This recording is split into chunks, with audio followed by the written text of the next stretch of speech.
our 2024 Pokémon North America International Championship.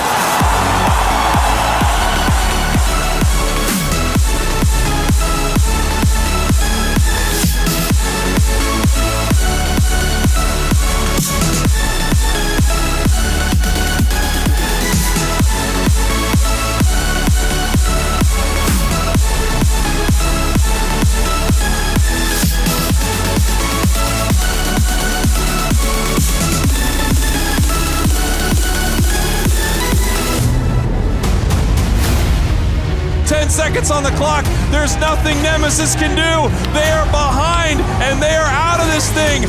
Orange Juicers become your North American champions. Getting it done, bell to bell. Here comes out of pocket. Both switches are firing. He's going to get the KO out of pocket. Your NAIC 2024 champion. There's the lightning energy. There's a draw free. Fighting energy to the hand. So he attaches, he retreats. We are going to see a bellowing thunder here for 280 damage. And Jose Cruz is your North American International Champion in the Juniors division. That was a fun back and forth game, just like we expected, Joe, wasn't it? Boss Vacuum on the Temple of Sinnoh, Neo Upper Energy on the pit shot, KO with Blustery win, and Nathan Osterkat is your North American International Champion. We are asking for a judge shuffle, Stefan, making sure that the judge is the one that will determine the fate. The North American Championship. And there it is, the Prime Catcher is found, and Greninja will knock out the Klefki and will allow Andrew to become the North America International Champion. Is Sandsear Storm going to be enough into this Ice Rider Calyrex? It's not. It's just 50%, so Kevin has the potential to strike back, and with his Glacial Lance, it continues the avalanche of success for Kevin Hahn this season. 6 titles in 2024 with the win in the Junior Division for the 2024 North America International Championship. So the Calyrex, with this Astral Barrage, able to move before this Urshifu, is able to secure a double knockout, and that's the game. Josh, the honor, the glory, the redemption is his as he takes this game and becomes your Senior Division 2024 North America International Champion. Patrick coming all the way from Florida with the support of his local community, able to power through the paralysis, and with a critical hit, takes the win and is your 2024 North American International Champion.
NAIC was home to not one, but 2 tournaments, the top 8 North American Regional Finals and the Final Stretch Open. Day 1 was the North American Regional Finals, and 3 teams forged their way to the top: Luminosity, Nemesis, and Orange Juicers. With all 3 of these teams being qualified for the World Championships, the tournament was a stage to prove who was the best of the best. The final matchup was between recent champs Orange Juicers and EUIC top 4 team Nemesis. Nemesis started hot by resetting the bracket from the loser's side. Nemesis, cool as a cucumber. But in the end, Nemesis could not take down Orange Juicers and their powerful Phalanx compositions. Orange Orange Juicers become your North American champions! Day 2 was the final stretch, the last chance for teams to earn a spot at the World Championships. 3 teams from the open bracket faced the 5 unqualified teams from Day 1. Excitement was in the air from the beginning. The first game of the day ended with a nail-biter finish. DOL Kittens won the game by just 2 points. There was an attempt to score from the other direction. I just want to be sure. What? 2 points for DOL Kittens! The best of 5 set went the distance, but the final game was a test of countermeasures. Phalanx was a dominant Pokemon in both tournaments, and this finals was no exception. In all 4 games leading up to the last, Phalanx did not lose a single time. However, top path player for G, OG, locked in the Lucario for the final game, and it worked flawlessly. The final stretch came to an end with G taking the crown and a spot at the World Championships in Hawaii. G, they are your final stretch champions! Free hot dog! Think you have what it takes? Make sure to visit start.gg/Pokémon UNITE so your team can be a part of the journey as well. NAIC 2024 was one of a kind, the biggest international to date with over 3,100 competitors and the first and only competition in the Twilight Masquerade format. In the Junior Division Finals, Jose Cruz, piloting the new Raging Bolt Ogerpon, faced off against Edison Chen with his Goldengo EX deck. Early pressure and key Pokemon catchers led Jose to a quick Game 1 win. Edison responded by making it rain back-to-back to bring the pair to a Game 3, where Jose was able to chain big attacks to earn an even bigger icy win. We are going to see a bellowing thunder here for 280 damage, and Jose Cruz is your North American International Champion in the Juniors Division.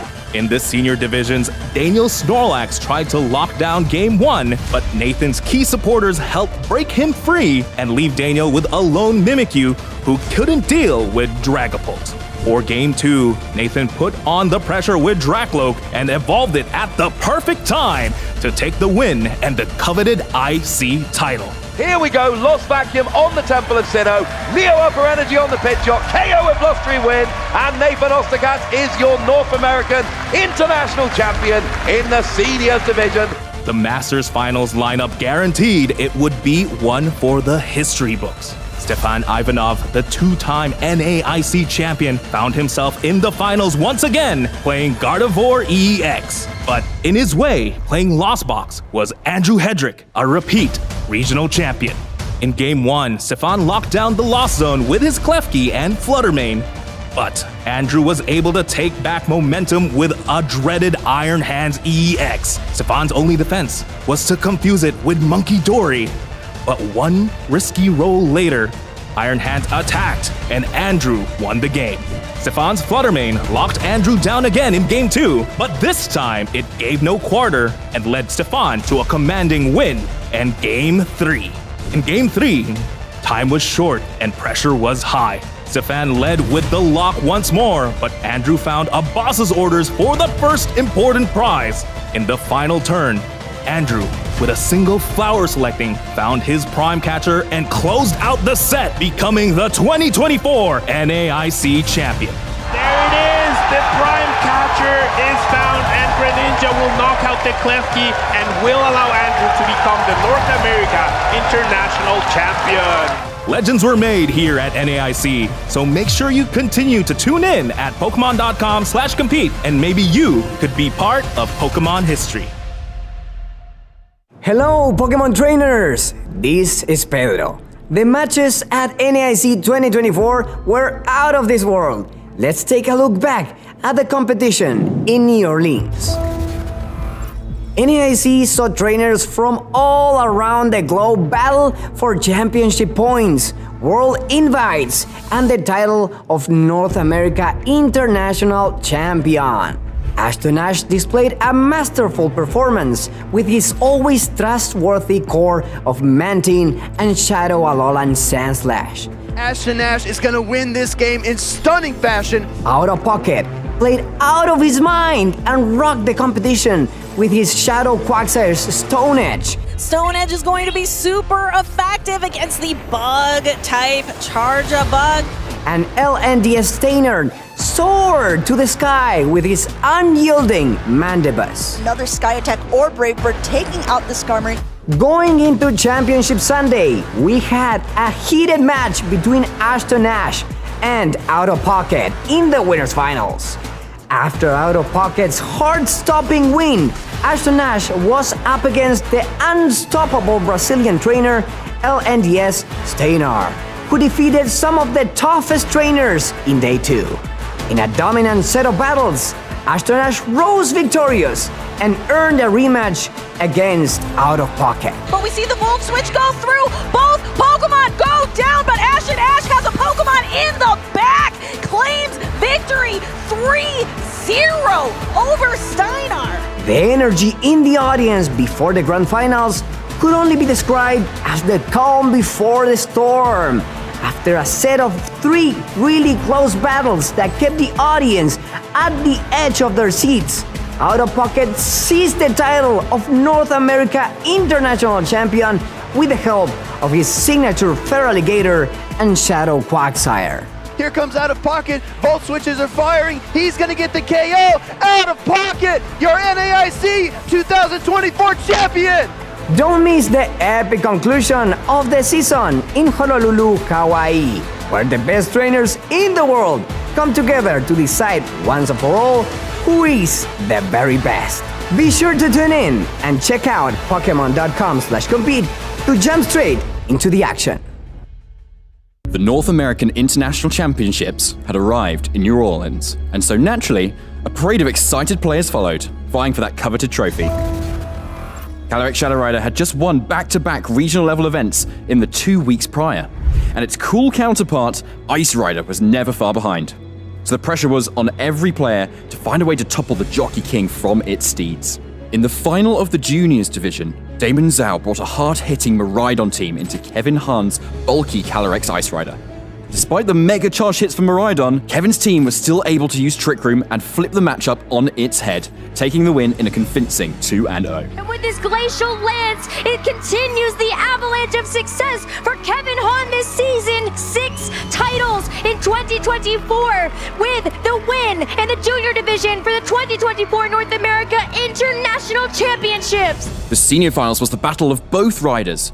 Adam Coulson with Calyrex Ice Rider piled on the pressure alongside Urshifu. However, Joshua Robinson utilized his Calyrex Shadow Rider to weather the blizzard, stall out Trick Room, and take a multitude of KOs with powerful Astral Barrages. So the Calyrex, with this Astral Barrage, able to move before this Urshifu, is able to secure a double knockout, and that's the game, Josh! The honor, the glory, the redemption is his as he takes this game and becomes your Senior Division 2024 North America International Champion! And in the Masters Division, we had French player Aurélien Soula, an incredibly strong player with countless top cuts in large events, and their opponent, Patrick Connors from Florida. With just a couple of Day 2 finishes to his name, he was certainly the underdog coming into this EU versus NA face-off. Patrick took Game 1, but Aurélien took Game 2. And in the final game, Patrick was able to position Pelipper to lock down Aurelian's Terrapagos with Wide Guard and sweep with Glacial Lance of the Calyrex Ice Rider. The support of his local community, able to power through the paralysis, and with a critical hit, takes the win and is your 2024 North American International Champion! So the North American region reigns supreme this weekend, with all champions riding their Calyrex to victory. Will you be our next champion? Settle on over to Pokemon.com/compete and show the world what you and your Pokemon can achieve.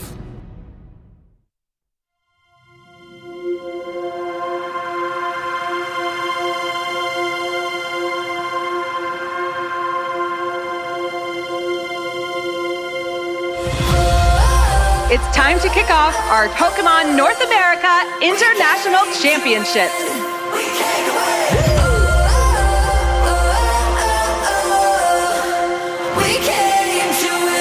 And we're about to kick things off across Pokemon GO. The dreamers, and we dream bold.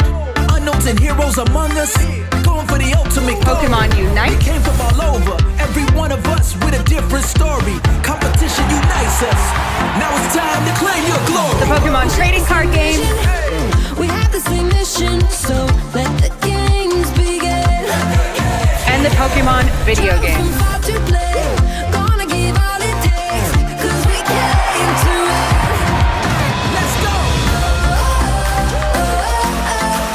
Come on. We came to it.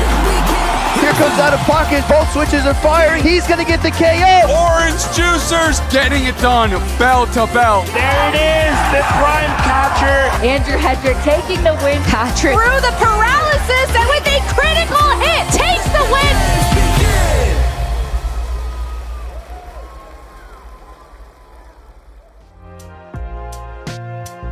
Hello and welcome in, Pokemon fans. I'm so glad that you could join us today for the NAIC Preview Show. My name is Adam Skarzig Watson. I'm joined by my lovely co-host Rachel Seltzer, and we're going to be setting the stage with a group of expert panelists and some interviews with our top players to let you all know what's at stake for the biggest competition so far this year. Absolutely. We are so close to Worlds, and this is a hugely important competition for all of our competitors, especially those who have not yet secured their invitation. So we know the stakes are high, and they're heading back to beautiful Louisiana. That's it's going to true. be a wonderful little trip for everybody. Some of the players very excited for the external activities as well, just getting out in the sunshine with each other. But with all that to look forward to, Adam, we've got a lot to get into here. Yeah, I mean, with so much on the line, we need to get down to brass tacks and make sure that our people at home are informed about what's going on for this year's competition. But I think that I just want to take a quick moment to call attention to the beautiful competitor kits that we've got here. I say this every time, folks. If you are going to the event, this is what you're going to be receiving, and I need that hat. I say it every time. I love Ogerpon, one of my favorite newest Pokemon, and the hats they have, the special ones for each international championship, I got to get the full set. Well, lucky for new, and I know you'll be heading down there, so have your chance to grab it. And if you're heading to NAIC, make sure you head on to the Pokemon Center to get your reservation, and make sure that you can head on into the shop. That is Pokemon Center/NAIC, I believe, but okay. You know, there they are, right down there, /NAIC. I nailed it. Remember that. Nice. Thank you, man. And you remembered that, and hopefully everybody at home, and maybe even me, remembers to get that reservation for the Pokemon Center. Even if you think it's a long shot, oh, I waited too long, there's plenty of room for everybody. It's going to be a massive, massive event. Get in there, get some goodies for yourself, try to commemorate the special parts of these events, and have a little bit of that to bring home with you. Absolutely. If you hug it tight through all the competition, all that good skill goes right into the plush, right into the sweater, whatever you buy there. But talking about skill, we're talking about what our players have to look forward to, and fortunately, we've got 4 of the greatest minds across these games to help break down all this information. So if he's ready, if he's there, we can get right on into Pokemon Unite with Zoinks. Of course, one of my favorite personalities in the space. Zoinks, how you been? There he is. Oh, I'm doing better now with a compliment like that. Thank you so much. I always love being a favorite. Well, you are a top favorite across casters and across talent, and well, that's just looking at my personal list. Yeah, here. I mean, Adam, I'll let you. I know that chat's going crazy right now. We've got the Zoinks in the house, ready to break it down. So for Pokemon Unite, just dive in with kind of the high-level thoughts about the season so far. Yeah. What's been the shifts? What's the vibes? What's going on there? Yeah, I mean, every single year it feels like Unite just ramps up towards World Championships, like most of the titles, but Unite really in an exciting spot. We have a single team that has won 2 international championships so far. Coincidentally, there have only been 2 international championships so far in this season, so a full sweep so far. They're looking to take that at NAIC as well, but we've had a lot of fun competition. We had a bit more of a spotlight on the Asia Champions League this year as well as a part of our broadcast, so just a lot of really cool looks at global Unite competition, but we get this one last chance at NAIC to see a little bit more of this side of the Worlds competition before everybody heads off to Worlds. Well, tell us a bit about what is on the line for our players heading to NAIC here. Yeah, I mean, a lot of stakes here. Of course, there is $50,000 in total prizing. However, this is the last chance for teams to earn a spot at the World Championships. There are going to be some teams competing at this tournament that already have that locked up, but basically the highest placing team without a World Championship spot will be headed to Anaheim. So a very coveted one prize that a lot of these teams are going to be fighting over. Yeah, and we saw this graphic in rehearsal. This is the list of the qualified teams so far. What have you got for us? What does this say about the playing field in 2025 for Unite, Zoinks? The first thought that struck me is that it's just a massive field already. Yes, yeah, we have a ton of teams. One of the really new exciting things we have going into this year for the World Championships is that we have 3 teams from China qualified. So the first time that mainland China will be participating in the World Championships. Nice. So Very cool. that is a really cool moment. As well as there is a bit of a story surrounding a few teams that are not on this list. Notably, the world champions Fennel did not qualify for their regional tournament, which will be happening the weekend after NAIC, and the runner-ups, then Zora Tigers Gaming, currently playing under the moniker Twisted Minds, also did not qualify via their regional competition. So there's a few people out there, me included, that are really hoping to see those names on the sign-up sheet for NAIC, but no confirmation on that or anything like that. But still, it'd be really, really cool to see some of those teams make the trip out to also fight for their world spot. I mean, they definitely deserve that final chance, but in a tournament like this, it's kind of nice. You have the teams that you're rooting for, old mainstays of the game, but there's always a chance of some new young blood to come into the scene, right? Exactly. Yeah, we got a lot of really cool, new, exciting teams. I mean, the 2 teams that came out of Korea, obviously that was the runner-up spot last time, are both super exciting teams. There's a few teams from LATAM North and South that I'm glad are finally going to get the chance to attend the World Championships. Specifically, Hohenpflug and Peru, and Stamina, all teams that have been there quite a few times, but I'm really excited to get teams like Yatagarasu back in the mix. That is going to be so fun. A lot of great teams here to watch. Obviously, there's so many on our screen. We're going to be focusing on just a few of them today, notably that Luminosity Gaming team. It's not an International Championships pre-show if we're not talking about Luminosity Gaming, I think. Very true, very true. Luminosity Gaming, household name, even if you aren't following Unite closely. This is a team that certainly you've heard about, and please just break down these achievements for us even further, Zoinks. Sure, yeah, quite a decorated team. 2 World Championships, which is already an extreme rarity in any kind of play Pokemon title. But they're gunning for maybe a 3rd one this time around, but they're also going for a trifecta in the International Championships this year. LAIC was the first, or this year's LAIC was the first time that Unite was ever at that event. Luminosity winning the inaugural LAIC Unite Championship, also winning at EUIC this year. And it's not listed here, but they did get a top 4 at the Asia Champions League, which they earned kind of a special invite to with that LAIC win. So we even got a little bit of a look at them. It was a really fun event held in Tokyo, Japan. It was so cool to see them compete. They did very, very well. Not a podium finish, but they're looking to correct that going into NAIC. Well, fortunately, we got to sit down with Slash a little bit earlier and get some more insights into Team Luminosity. He had quite a bit to say about what they learned from their experience at the Asia Champions League, but he had so much great info for us. So if we're ready, I think I'd love to check out that interview with Slash. Yeah, let's take a look. Hey, Slash, thank you so much for joining us. Welcome in, homie. We've got a lot of questions to get through. I'm really excited to set the stage for NAIC. And just first and foremost, can you tell the folks at home a little bit about your journey with Pokemon Unite and how that kind of culminated in you landing your spot for one of the most decorated teams in the game's history? Yeah, thank you so much for having me. So, I became pro on accident in another mobile game that was also a MOBA. But Pokemon was my favorite game as a kid. I always snuck my DS in my room, played it under the covers, so I'd get in trouble with my mom. So when Pokemon Unite came out, I tried it and I instantly fell in love because it felt like a mixture of 2 of my favorite games.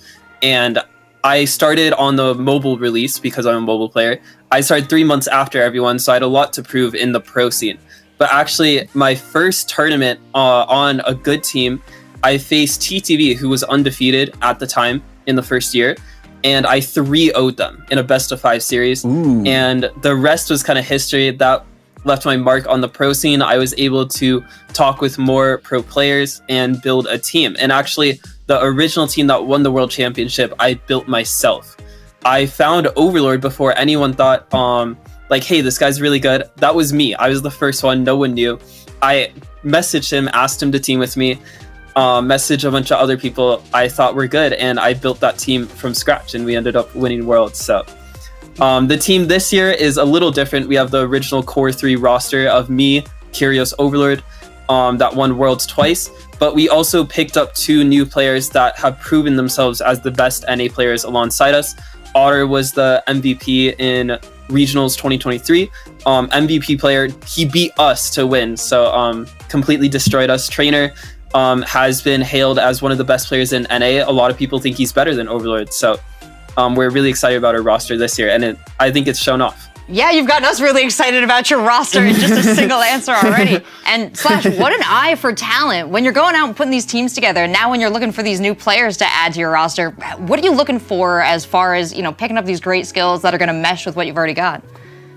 Yeah, I've always joked with my team and like other friends that I have in the scene that like if I ever retire, I should become like a scout or an analyst, because I feel like I can view people's strengths as a player, and there's a lot that comes to that, you know. There's so much stuff in game, like looking at how good they are at securing objectives. That's one of the most important things in the game. How good they are at like their mechanics on the Pokemon. That's always been something I'm really good at analyzing. And with your eye for talent, you know, when you are defending your title at NAIC, what is that going to feel like for you in this new roster? Are you confident that they're up to snuff? Yeah, I feel really confident in this meta specifically. They just had some balance changes where they buffed some Pokemon that we are really good at. So I feel very confident. I want to defend my title for sure. Orange Juicers defended their regionals title, so I feel like I need to defend this one this year as well. Yeah, defending your title, you got Worlds unlocked, so you don't have to worry about that. But is there anything goal-wise that you do have for your team here, especially with the changes to some of the Pokemon that you love to play? Are you looking to splash some new strategies out, try some things out? Yeah, I mean, our goal is to win in the most convincing way possible. That's always been our goal. Actually, our goal going into this year was to win every single tournament, have a perfect run, not just win Worlds. Obviously, winning Worlds is the biggest goal, though. Unfortunately, we lost ACL in Japan. We got 3rd place, but there were a lot of extenuating circumstances. I have actually been sick for the past 4 months, so that was really frustrating for our season. And it affected a lot of our gameplay because I do a lot of the prep work, a lot of the guidance and coaching for our gameplay. So we haven't looked as strong, but I'm confident going into Worlds. I'm feeling a lot better, and I've been helping the team improve so much now, and I'm confident in our chances.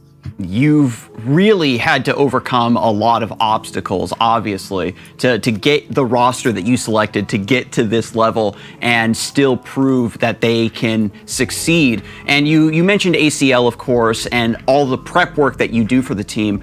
When you're kind of prepping for teams from different regions, it's our understanding that each one sort of has their own draft style and macro strategies. Does that play exactly the vibes? Does that play a big part into the way you prep for different teams and different matchups, or are you just trying to bring the overall level up? Yeah, so every team needs a different strategy. For example, Orange Juicers that beat us in regionals, I feel like they have a strategy that is very a big counter to our strategy. We like to be very aggressive. They're very good at defense. And so different matchups you're going to have to play completely differently and know your strengths and weaknesses and kind of adapt to that. But especially, I feel like in Asia, we learned that these Asian teams are 10 times better than the rest of the competition. And that helped a lot in practice. We improved so much mechanically. All you had to do over there was play the game a lot. You get Qs instantly, which is amazing because we come back to NA. I try to solo queue Pokémon UNITE, and it takes like a couple minutes to get in a game. You'd get it in like 10 seconds in Japan. So here we've had to kind of completely change the way we practice into these Western teams. We have a lot more focus on discussing our ideal way to play as a team, on VOD reviews, to improve ourselves because we can't play the game as much to improve. Yeah, one of the things that your team mentioned in an interview out at Asia Champions League was that you wanted to work on communication and really dial that in. So it sounds like you've made some great steps so far. What has that process been like, and do you feel like you've had that big improvement? Yeah, so this whole journey, even when we won Worlds twice, I'd say communication was our biggest flaw. I think we were getting by on talent alone, and our communication was really bad. A lot of players that would come to play with us when we needed a substitute player would be like, hey, you guys don't talk much, do you? So I feel like our communication compared to our gameplay has been on a very amateur level. And we've identified that weakness and we've been trying really hard to improve at it. It's been very hard. Obviously, it didn't pay off for regionals because we don't really know how to improve on that. It's been a struggle on us figuring out how to improve on that too. But I feel like we've made so much progress these past few weeks, especially in coming up with systems on how to communicate, and that'll make us way more coordinated and help us win way more often.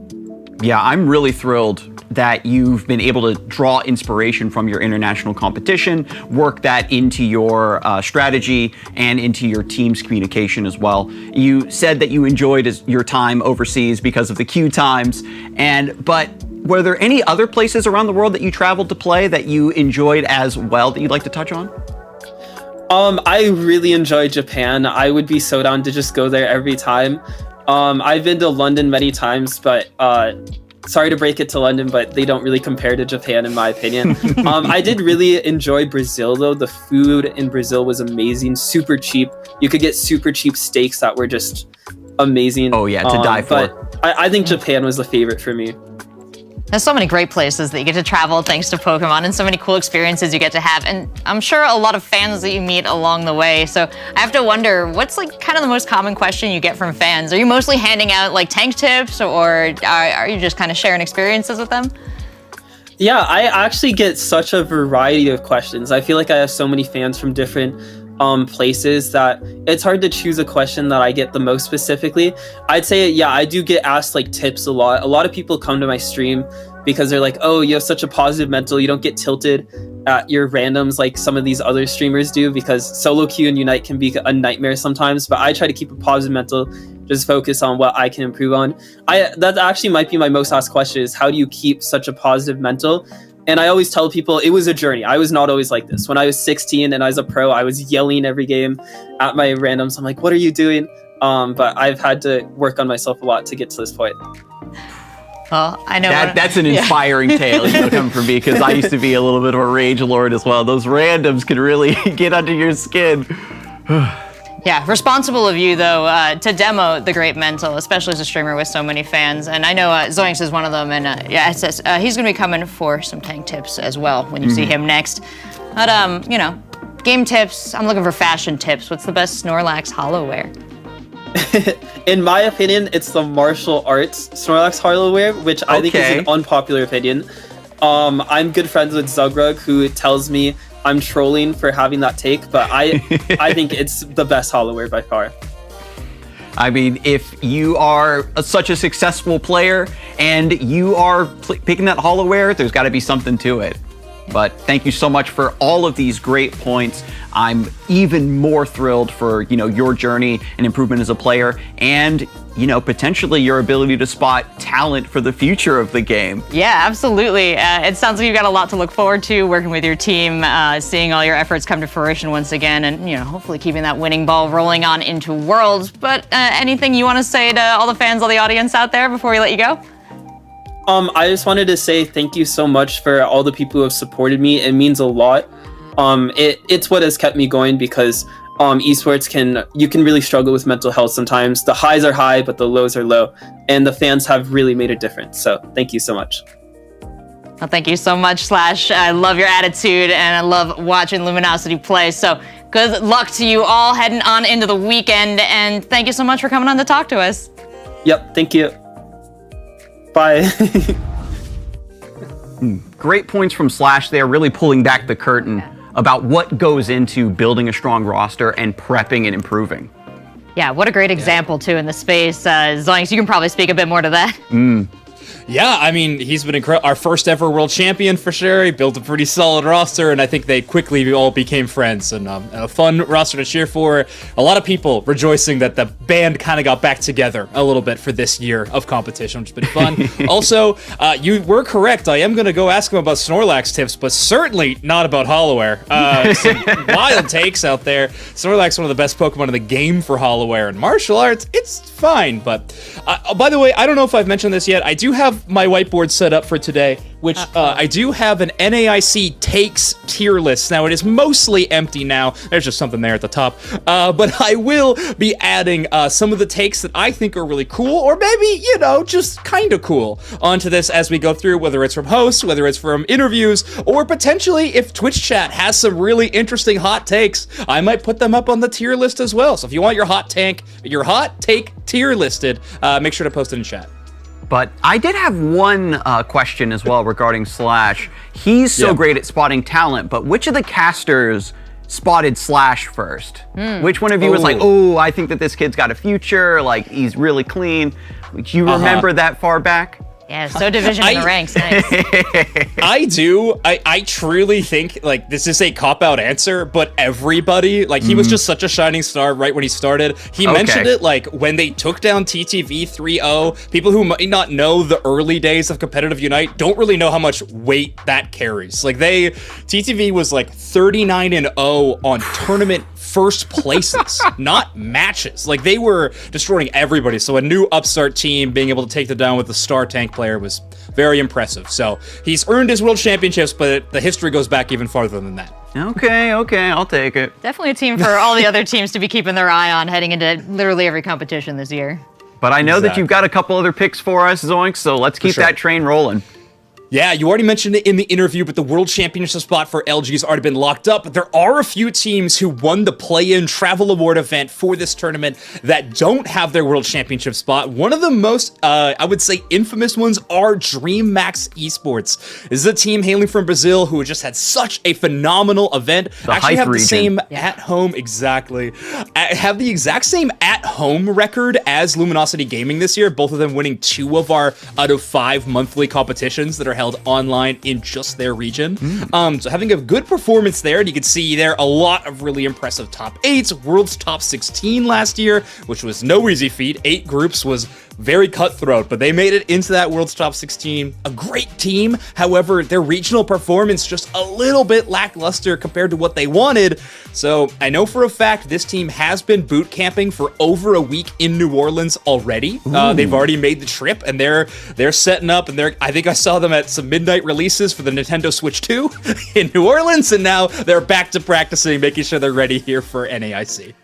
It really sounds like they're putting the work in for this one. You can see how important it is to each of these teams. There is no expense spared. And taking a look at them in game here, what do we got, Zoinks? Yeah, they're, like I mentioned, a really exciting team. And also in that Slash interview, they talked about a few of these patch note changes. DreamMax Esports, notorious Mew players. Mew, an attacker that is really, really strong at kind of flexing into different options, whether it's a more supportive role on the team or it's your main source of damage. It can kind of fill into either of those spots. DreamMax Esports have been a team to rely on this Pokemon a lot in the past. So it's seeing some recent changes. I think we can look forward to have our first mythical quite a bit from this team in the competition. Yeah, not bad, not bad. I love it when a team has something specific that they're known for because it adds so much spice to the way other teams approach that matchup or their draft. And I'll tease ahead and say they better keep an eye on those Twitch drops later for the event. Yeah, potentially. Exactly. We love our distros here. But yeah, I think they are an exciting team to watch. But another team that I think we gotta be focusing on, they already have their World Championship spot locked up, but it's the Orange Juicers. So they are now 2 years in a row the North American Regional Champions. The North America Regional Championship happened at NAIC last year. This year just happened a few weeks prior. But now they are going to be going to NAIC, still already having their world spot, but they want to ensure that they lock up this victory at New Orleans. They already won there once. They know they can do it again. And this squad has been ramping up really quickly over the year. I think they started maybe in a little bit of a different spot than a lot of people expected them to, but just some amazing performances throughout the year. EUIC top 3, North America Regional Champions. I mean, it's just been an upward trajectory for OJ. Yeah, and Slash had mentioned that they specialize in defensive play. Is that a big part of the metagame right now that you anticipate going into NAIC, that being a more defensive team might give them an edge? You know what's funny? I don't think so, but the only reason I say that is Slash is absolutely correct. They are a defensive team. However, in Unite historically, that has not been a winning strategy. In fact, Orange Juicers are one of the few teams that excel at this and can get great wins with it. So when he talks about defensive, it's a lot of the time waiting for your opponents to make mistakes, making sure that you're getting knockouts and not getting traded the other direction. You don't want to get KO'd in return. They're incredible at that, but they have a lot of really creative strategies that might make you second guess that defensive keyword. Notably, the man beside the Santa hat, Roland, there with the ponytail, is an expert Sableye player, a Pokemon very infrequently used in competition, but it is amazing at enabling really creative strategies, specifically in the early game, or just finding a lot of sneaky ways to take advantage of your the enemy team when they least expect it. So defensive, but also extremely creative. Ooh, I like that tricky possibility then with the Sableye, a monstrous Pokemon in the TCG as well. Got to give a shout out there. Any other shout outs for the meta that we should be aware of heading into this competition? Yeah, I mean, this balance patch was a big one. It affected not even just Pokemon that are playable in the game, but also wild Pokemon. Specifically, the most relevant change is that Rayquaza has actually had a 10% increase to its total HP when it spawns in the game. So, if you've watched any Pokemon Unite, a lot of action happens around that final stretch when Rayquaza spawns onto the map, and a lot of team fights center around it. With a little bit more HP, the strategy to just take it down immediately before the enemy can even approach is going to be a bit more difficult to pull off, well, still within the realm of possibility. But the only reason I kind of add a second caveat to this is North America has kind of been notorious at doing almost the opposite of that. We are a region that focuses a lot on team fights and sometimes can even ignore the main objective in favor for just setting up a very fair and even handshake level of a 5-on-5 team fight. Sometimes to our own detriment, but also to some really great success as well. A lot to look forward to when it comes to NAIC. Not only is this such a last-minute competition for all these teams trying to get their world's qualification, but wow, the meta mix-ups, and of course, what each of these new rosters for some of these teams is bringing into the mix as well. Zoinks, so much to look forward to. Do we get a hot take from you yet? Do we have to wait from later on? I think we wait till later on. Yeah, let me cook on a hot take. But everybody else, feel free to shoot out your hot takes. Twitch chat specifically. Remember, I will put them up on the whiteboard as the show goes on. We return to all of us. We'll review a few of those for sure. Now, we do have one more thing to cut to. I think I'm getting a note from production. So we don't want to hold anything back from our folks at home. Oh, it's the OJ win. Did we check that out? Oh, yeah, that's right. Ooh. Yeah, okay, I just want to preface this for a little bit. There is some incredible moments that happen in Pokemon Unite competition. However, our North America Regional Championships Grand Finals conclusion may have been the craziest moment I've ever commentated in 4 years of commentating this game. So let's check it out, please. 100 points now going to be going in. They're going to try to rally in towards this tier 2. Alejandro Berger again, 332 to 426. They got to take it all the way to the home goal zone if they want to save their tournament. Snorlax can move in. It has a shield. It's broken. It just got broken by the Zacian. I don't know if they have another Pokemon with enough AO synergy to move in. We have Gyarados using their Unite move, knocking them up. Snorlax is moving in to try to score, but without the Ray Shield, it doesn't look like they can do it. Hoopa scores the top. 62 from Talonflame. More points right in. Can Machisel score in this moment? No, they cannot. 10 from Suicune. 12 more from Talon. 12 more from Talon going in the final moments. We got to take a look at the actual score lead, but it's just going to be on us. Please, this don't is how show us. surprised we are. Yeah. Thank you for going to the score. Whoa! It's a tie game! my God! It's a tie game! Juicers hit it first, right? Juicers get to the Juicers hit it first! Juicers win on a tie, right? Oh my word! Because they hit it first? Followed up. I believe so. We need to see the stat screen. It's official! The Juicers win! Wow! What a tie game! I put that on the bingo board every single time and it never happens. That's a tie victory. Orange Juicers back-to-back years are your regional champions for North America. Spraggles with the hat throw. Oh. I felt that here in the recap. I hope they remember to mute my microphone because I literally said, what? In the middle of that clip. Join. It's okay. It was so fun. A crazy moment. If anyone needs a clarifier on Unite rules, if there is a tie game and score at the conclusion of 10 minutes, it is whatever team arrived at that score first. So you want to try to get ahead with that score. And yeah, we don't have ties very often, if ever, much less so to decide a regional champion. So picturesque moment at the end of the NA regionals. Oh yeah, that was hype. And the fits were on point, so perfect moment. Oh, thank you. Unite. Yeah. If you're Very looking shiny. to take home a medal in one of these games, you have a lot of skill to plow through to get to that championship spot. But fortunately, if you're looking to just take home some stuff for participating, for watching, for tuning in, and for being part of our wonderful audience, Zoinks, we've got some stuff to give away to all the wonderful people who are going to be joining in and watching us from home. What have you got for us?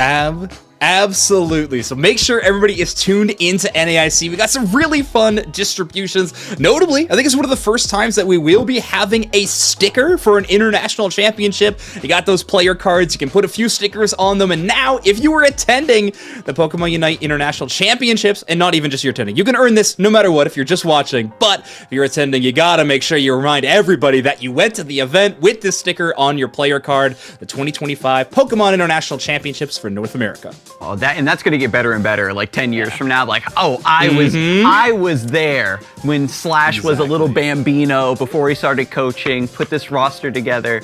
I can't wait. 100%. And I believe we do have, an emblem that we're going to be giving away as well. So another watch and earn campaign that we're going to have at NAIC. If you're tuned into the event on twitch.tv/Pokemon Unite, you can earn a platinum emblem for Mew. It's going to be really, really cool, those platinum emblems. They kind of show up around these events. You want to collect them all. There's some really cool ones. Yeah, save yourself some time. Grab the platinum emblem now. Don't be grinding these out. Exactly. Well, you've had so much for us, Zoinks, and we will be checking in with you as you collect hot takes throughout the episode, and of course, towards the end for our social media questions. But I invite you now to tag this with a final thought. All right. Well, good luck to all competitors traveling to NAIC. I feel like if we're working these events, I don't get the chance to talk to the players before the event starts as much as I will. But, I mean, this is going to be the most exciting event, I think, of the entire year, potentially. One more world spot on the line. You can't write it better up than that. We'll be holding you to that. Thank you, Zoe. And like I said, we'll be checking in with you, but Adam, we've got more experts to talk to. Yeah, we're moving on to our next game, folks. This is Pokemon TCG. Now, the Pokemon trading card game also has its own meta, its own shakeups that are about to hit the competition, and we've got our expert panelist, Ethan Heggie, on the line. Jump on in here, buddy. What's going on, Rachel and Adam? Great to be here. We got Unite on the docket. Now let's get into some TCG. This is what I'm here for. Yeah, it's been a crazy year already. We've had our rotation, the dominance of Gardevoir. Give us your high-level thoughts about how the season has gone so far, Ethan. I mean, you could kind of just wrap everything up and put it in a great present to showcase everyone. It's been an incredible season. We've had excellent finals matches. We've had incredible storylines. We've had what are now 4th all-time 3-time regional champion coming into the end of the season. We've had so many great storylines, and it's going to get even more exciting now with NAIC. Yeah, we've got NAIC coming up. Big change up. We just had some Destined Rivals cards into the mix. Congratulations on your big adventure. Your Typhlosion's looking sharp, Ethan. He is, yeah. But we've got some big stakes as well that this is going to be mixing up the opportunities to grab. So what are we looking for our TCG players to take home if they take the championship? Well, there's so much on the line for these international championships. The new threshold for the Pokemon TCG invite system has changed a lot this year. Before, you had to earn a certain amount of championship points to qualify, and once you hit those championship points, you could kind of sit back and relax, take some of the pressure off. Now things have changed. The top 125 players qualify for the international championships from North America, and there's players traveling from across the sea, across the world to get their invites from their respective regions too. So those players, North America and other TPCI regions who are on the bubble right now, even at 100, 120th place, they can't feel so safe for this event. They've really got to get a strong finish if they want to be there at Worlds in Anaheim later this year. I mean, that is true. I would hate to be in that position, like low on the leaderboard. But I mean, at the same time, with so many Pokemon players, like, you know that you've got a good shot, right? A lot of players going into the competition with confidence, and I know that you've actually selected a few that you wanted to talk about specifically today. Yeah, absolutely. And these are 3 names. If you've been watching the Pokemon TCG throughout the broadcast, they should be no surprise. Starting off, it's our defending champion for NAIC, Andrew Hedrick. What can you say about this guy besides he is an absolute stud-starred talent? He came onto the scene just after COVID in 2022, and in 2023-2024, he has had a monstrous season. He won multiple international championships in the 2023 season, 2024 won championships in the regionals as well. And then this season as well has had a regional championship win, a finals as well. And this is all on top of an excellent end to his last season as an international champion.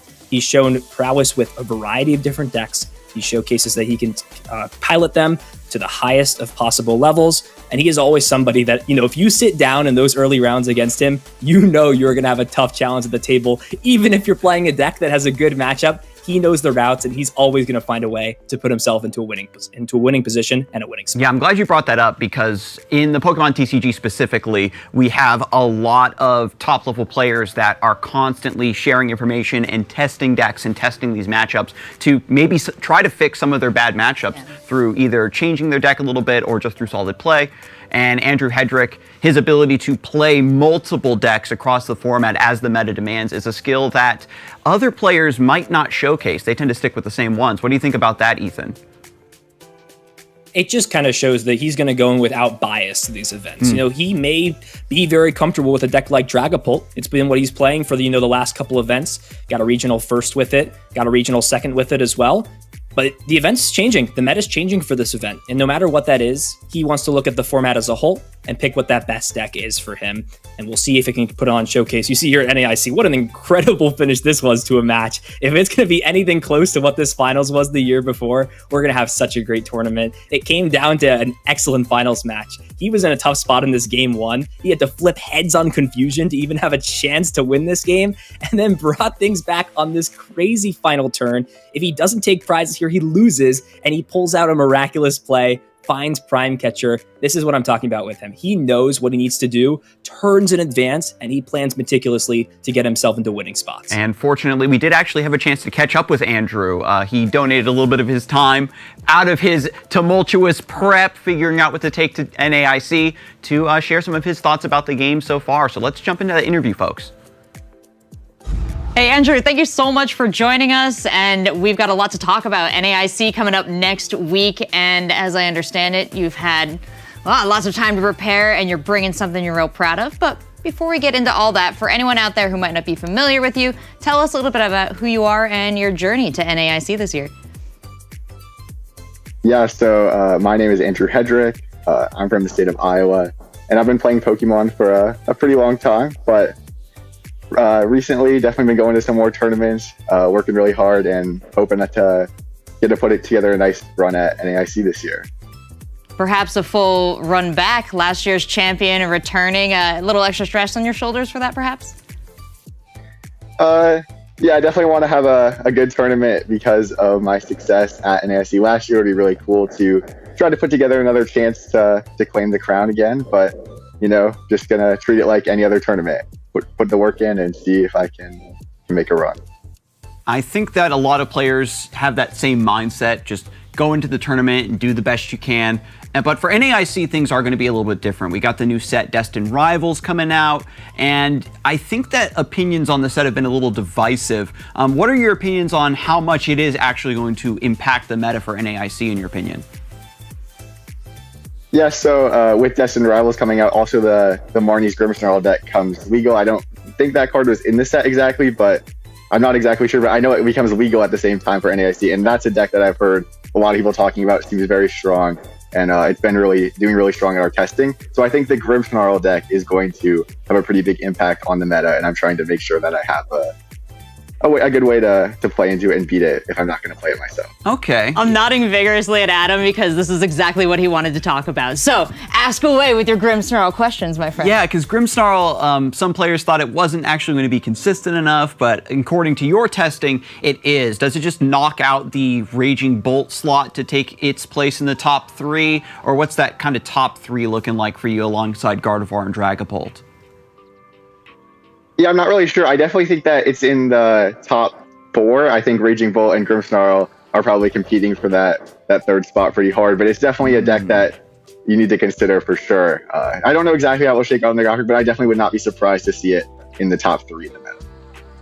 And of course, your opinions are just coming from the great testing that you've been doing with your group and just knocking deck ideas back and forth and just preparing as much as possible for this tournament.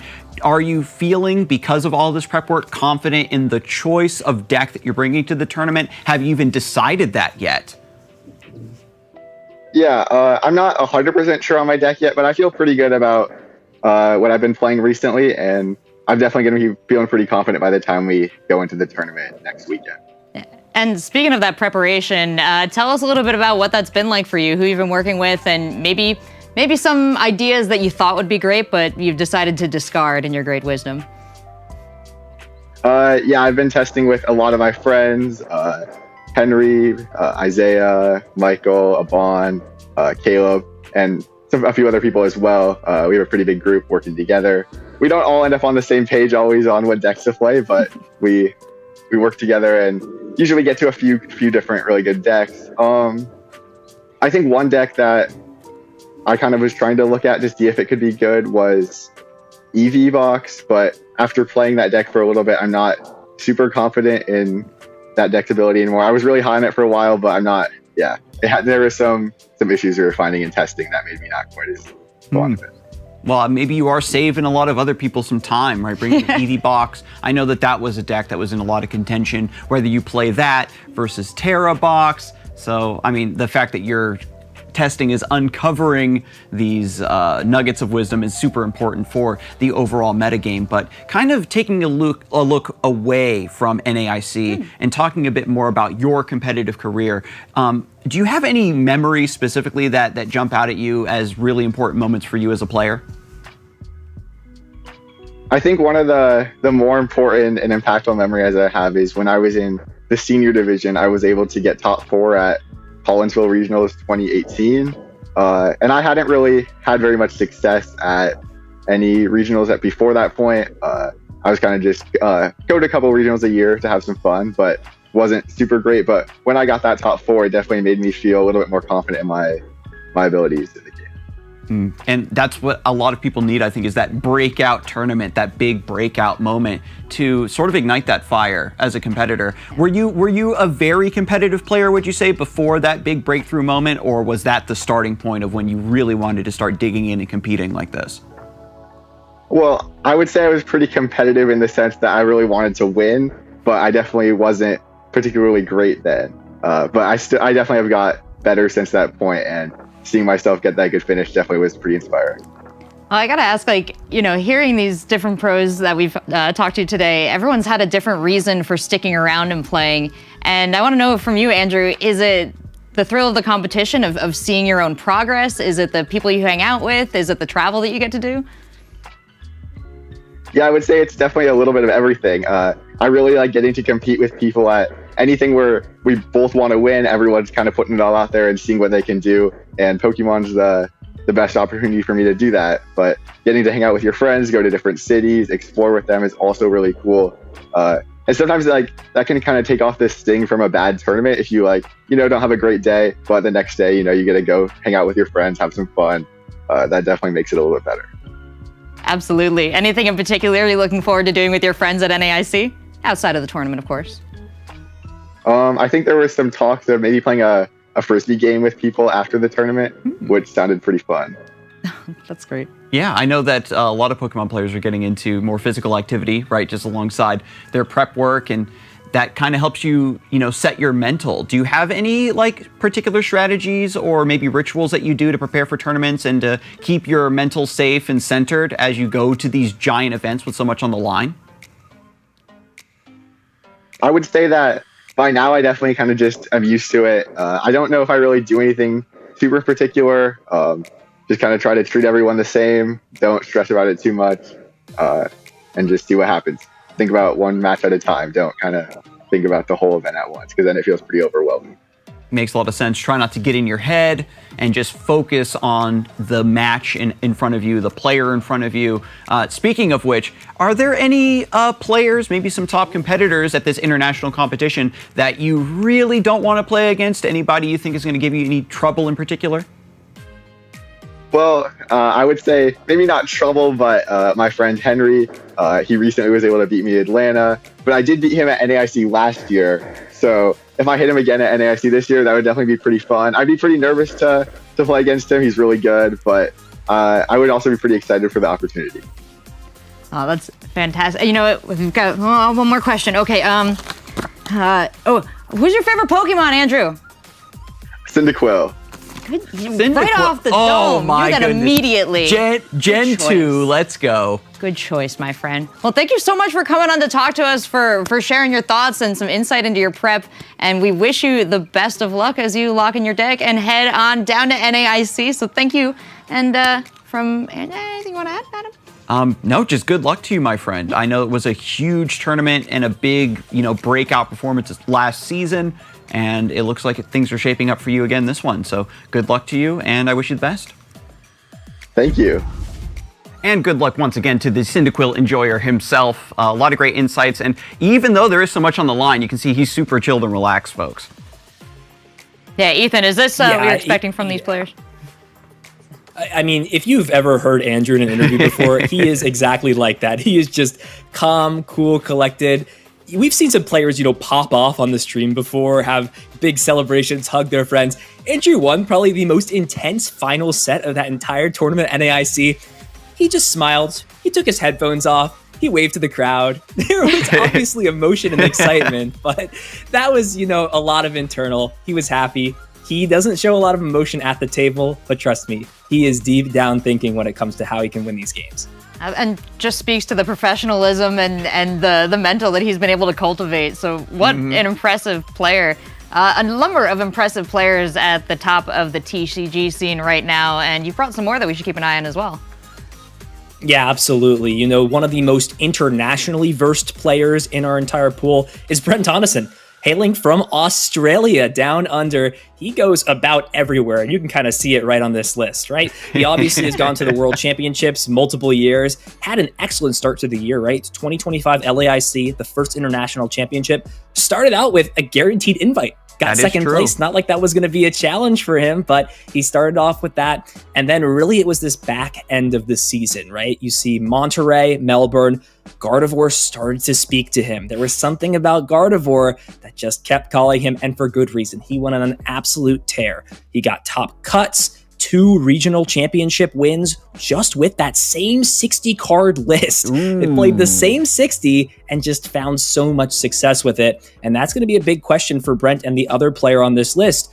With Gardevoir being a deck that they've been so comfortable with, found so much success with in this previous format, how are you going to be able to adjust to the potential of Grimmsnarl discussing its way to kind of come into the mix? Yeah. Gardevoir really doesn't love to see these dark type Pokemon, but Brent's another player who's been playing for years and years, so much experience with a variety of decks. It was Gardevoir later on the season, but you see Regidrago, when it was the main staple deck in the format, he was one of the world-renowned pilots of this deck as well. Yeah, right before Regidrago rotated, right, it was taking over the meta, dominating the meta, and it was actually a mirror match, right, for the LAIC finals. This, I believe, is from quarterfinals. I'm seeing a Godango there in the corner. And this is an interesting note, I think, when players are so dominant on a deck, and then when that goes away or the meta shifts very violently and they need to find something new. Brent Tonneson, a world-renowned player, eventually found his new muse for the meta in Gardevoir. Has there ever been a situation, maybe from your competitive career, Ethan, where you struggled a little bit to find a deck? Yeah, I've been in and out of periods of trying to find decks. Gardevoir actually spoke to me a little bit recently Gardevoir as well. Been whispering to a lot of people, and it might be a coincidence that they win so many tournaments. I don't know. Yeah, but what's Gardevoir saying heading into this one now? If he's been so consistent, he's brought the same 60 cards to all these decks, is this where he swerves, or do you think he's going to stay the course here, Ethan? I think Brent looks at metas and tournaments in a similar way that a lot of top players do. You have to kind of balance your bias and comfort with decks that showcase their strengths and are poised well. You want to kind of find something that's in the middle or, towards the higher end of both of those things. And Brent has the ability as a great player to get comfortable with decks in a very short period of time. Just because he found success in 1-2 regionals doesn't mean that, Gardevoir is going to stick to the back of him like a note and have to force him to be played at NAIC and Worlds coming up this year. I think he's going to look at Grimmsnarl, he's going to look at Gardevoir, he's going to look at Dragapult, like those big 4 decks that Andrew mentioned, and see which one is in the best position. And no matter if Gardevoir is his favorite or not, he's going to bring the deck he thinks he can win with. And on that note, a player that has to probably make the most difficult Gardevoir decision is, I think, your third pick here, Ethan. Yeah, what more can we say? This is by far the player of the year. I know if we held a player's vote to hear, who has had the best season for our 2024-2025, it's without a doubt Henry Chow. He's a 3-time regional champion this year.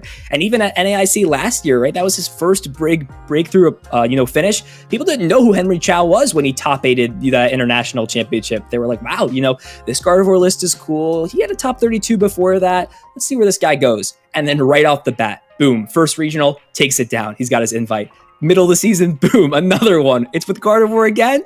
His entire page of results, if you look at everything he's placed at, it's all Gardevoir. He has not played a single different deck for a day 2 or better finish. He is truly the best Gardevoir player in the entire world. And that's the point you bring up, Adam, right?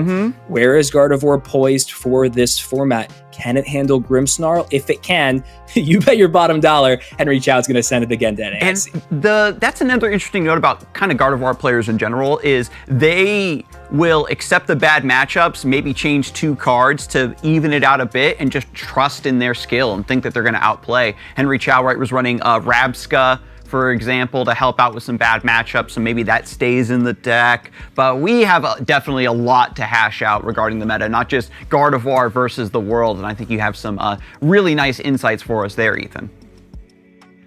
Yeah, so, as you mentioned, with Destined Rivals, the big showcase for the set is the continuation of those partner Pokemon, right? I've got my bias, I've got my Typhlosion coming into the mix, but you've also got, some Evil with Team Rocket coming in. That was, a big question for players. There's a lot of cool stuff, whether or not you're Team Rocket or not, will Team Rocket blast its way into the scene?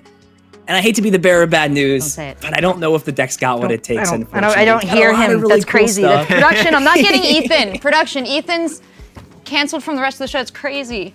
I know, Mewtwo is against Team Rocket. Good, yes. A little bit of static there, the word not being censored. But we'll have to see, right? I mean, Team Rocket, there's a lot of different ideas with that package of cards. We know that using the Rocket's receiver item card that lets you find a Team Rocket supporter is a very enticing package for a lot of players. And on paper, seems like a good deck, but it's also not just doesn't need to be a good deck. It has to be well situated into the meta, has to be good enough for players to be willing to make the switch. And I think that that's definitely a big point for maybe this whole season's metagame is players.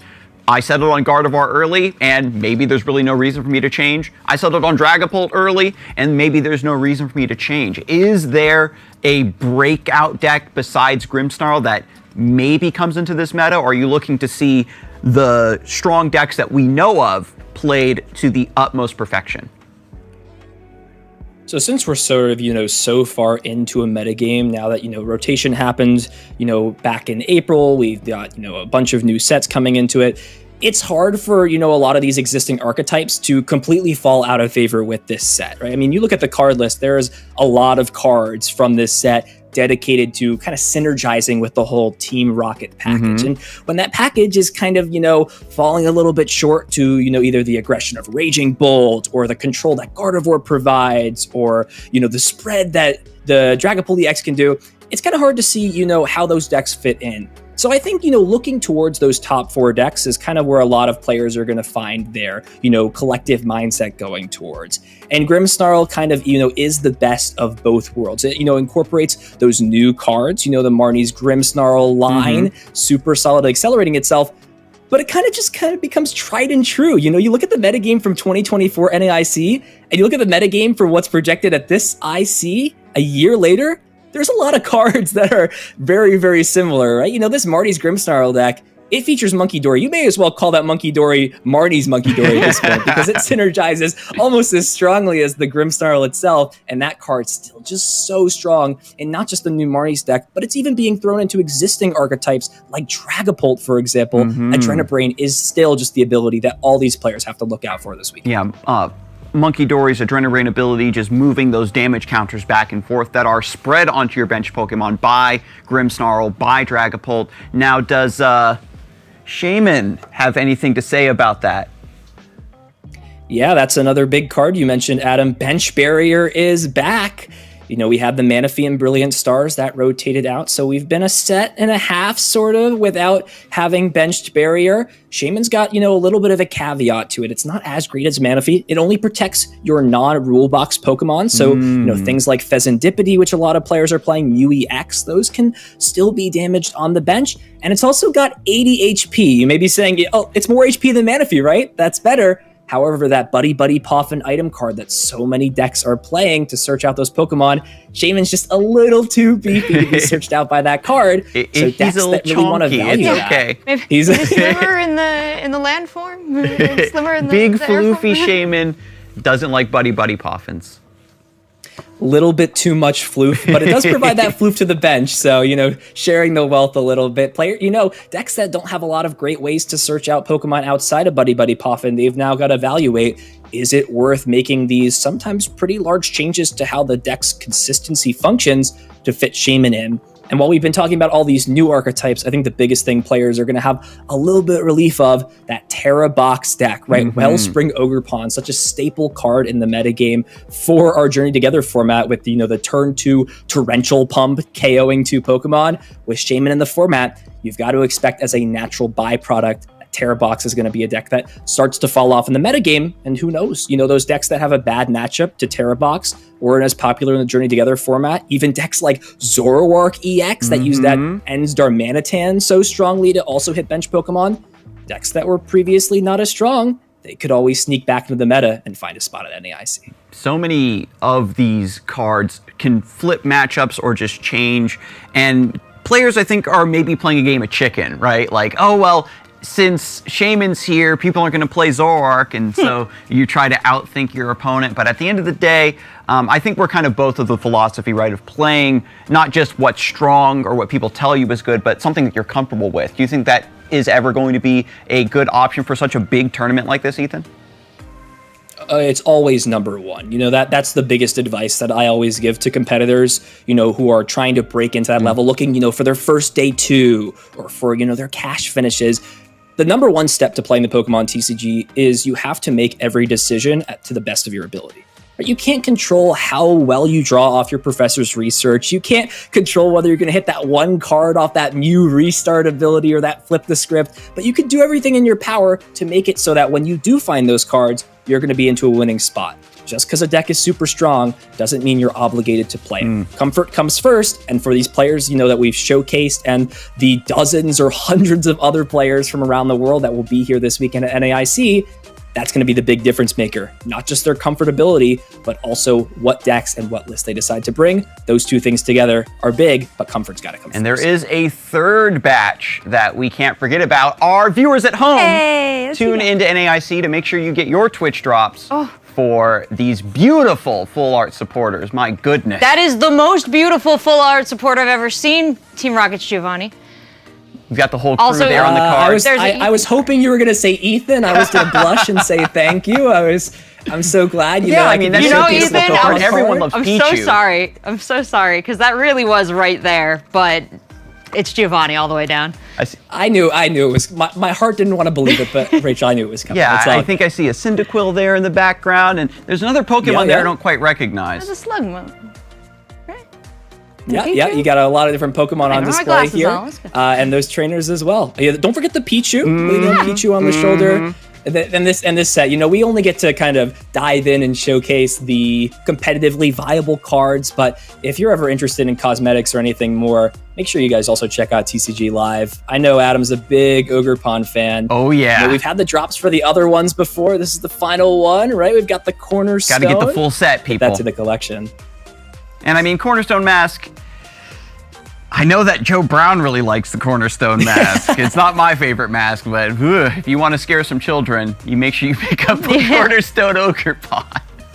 You're going to strike some fear into your opponents on TCG Live. I mean, that Cornerstone stance was giving me some trouble there for a little bit, but who knows, walls in NAIC, but that's enough of that. Do you have any other final thoughts for our folks here in the audience, Ethan, or maybe somebody who is, heading to the competition and wants some tips from somebody who's not only played in a bunch of tournaments, but has been casting tournaments? Like, what have you learned in your journeys so far? I think the biggest thing that I always emphasize, Andrew talked about it, is preparation for an event, right? When you go into these events, dividing your time and focusing your energy essentially like optimally, almost on like a schedule, I think is the big thing that kind of defines, the good players from the great players. Find a group of players who play. You can test and you can play on PTCG Live all day and get those reps in. But hearing and talking to other players, that's a big part of the game, right? Knowing what decks are going to be expected, knowing what matchups are most important. You could be scared of, a deck like Toadscruel EX coming up, right? That's always a deck that could kind of come up and shock you, but you got to realistically understand how many of those are you going to play into an event. Maybe one. If you're, truly in the jungle, you might hit 2 or 3. But if you're, really going to play through, 14 rounds of Swiss, you're going to have to know how to navigate the Gardevoirs. You're going to have to know how to navigate the Dragapults, the Raging Bolts, Grimmsnarl. Putting your time where you expect decks to go, it's going to yield results. And may the draws ever be in your favor. Thank you so much, Ethan. Fantastic insights. And I know we're going to get to check in with you later on for some community questions that we've taken off social. But for now, we'll say farewell. Enjoy your adventure. And we've got to get going. In fact, we've got to Pokemon Go. Over to Nick, because it's a big weekend for Pokemon Go. Pokemon Go Fest is in New Jersey right now. Oh, that's People are walking all over the place, and we're here. We got more Pokemon Go to get into. Thank goodness Nick is here. It's been a crazy season for Pokemon Go, but Nick, break it down for us. Tell us how we got to where we're at. It absolutely has. The season started back in September, and the changes have just been so wild. This season has been unlike any other one in the past. I'll break it down once we get into the meta, but you're in for a wild ride.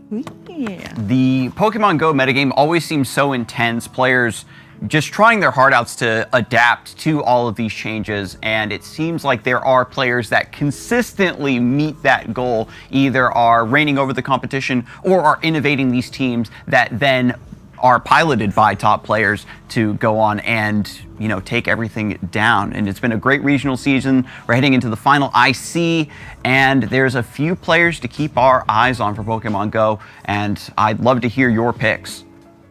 Absolutely. The first one from North America has to be our reigning NAIC champion Out of Pocket.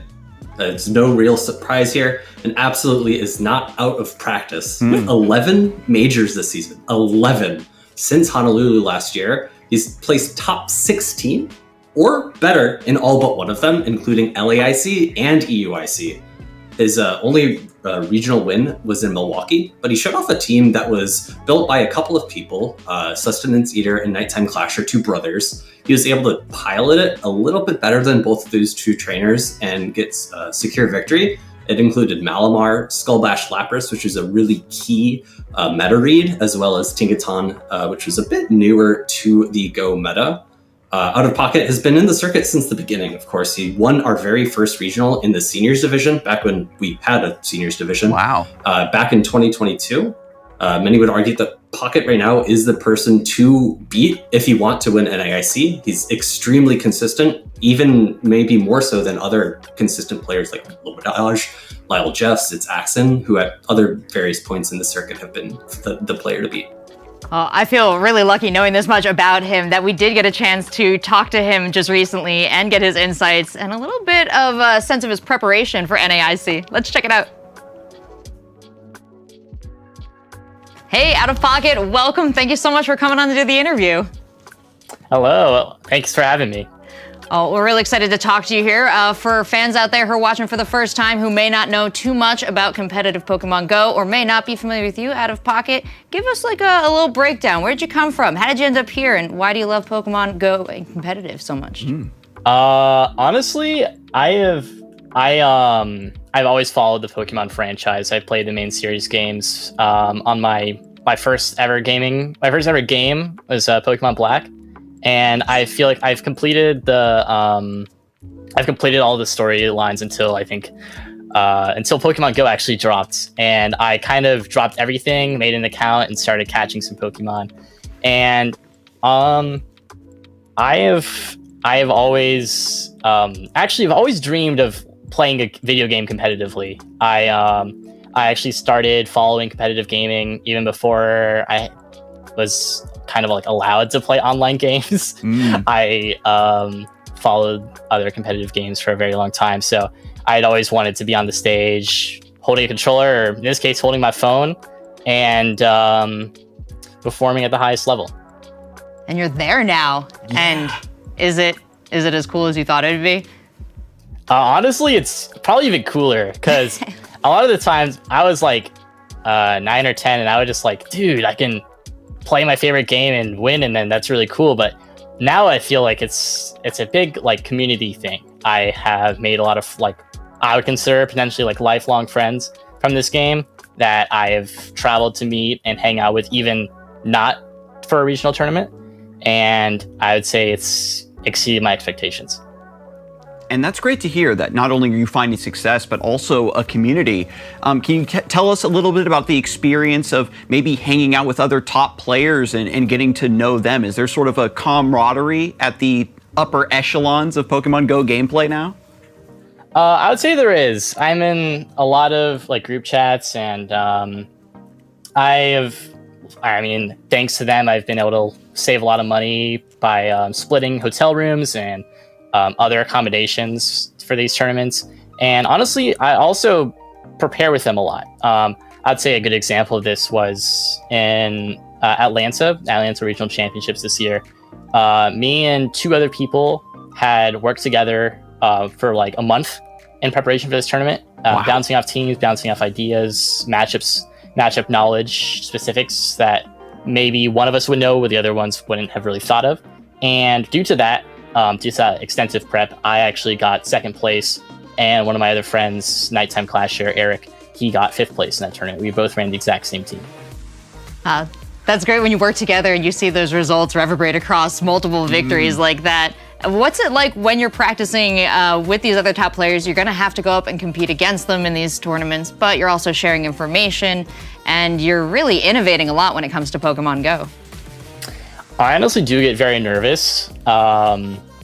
Thinking about, I'll like look at the brackets, look at the top cut, and see my friend on the other side, and I'm like, what if we play? What if we play for the championship? And maybe sometimes it's a mirror match, or maybe sometimes it's a matchup where one side may be favored, but we've practiced a lot, where maybe he'll make an adjustment. Or if it's a mirror match, sometimes I don't personally practice mirror matches because I don't expect to see my friend on the other side of the stage. But I always do enjoy the opportunity to play other top players, even if that means that they're my best friends. And with that competition with them, you want to win. And what an honor to win against your friends. But is that element of pressure present when you're working with each other? Are you feeling pressure to move as far into this tournament as you can? Or are you still kind of looking at it for a fun thing that you happen to be very good at? I definitely practice with the idea that I'm trying to do well at that tournament I'm practicing for, of course. Maybe it's not exactly a friend, like, oh, I'm going to outplace you, or I'm going to do this that you can't do, or something like that.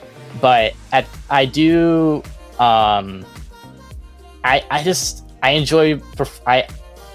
doing well at these tournaments, and that's honestly part of why I practice with other top players and discuss things with them, is that sometimes they'll say something and I'm like, oh, you're right, and then I'll implement that in my next match. A good example is actually in the same tournament, Atlanta, in the winners finals. A friend of mine told me about one specific information matchup knowledge thing that if I hadn't known that, I don't think I would have been able to win that match at all, and I may have ended my run at 3rd instead of 2nd.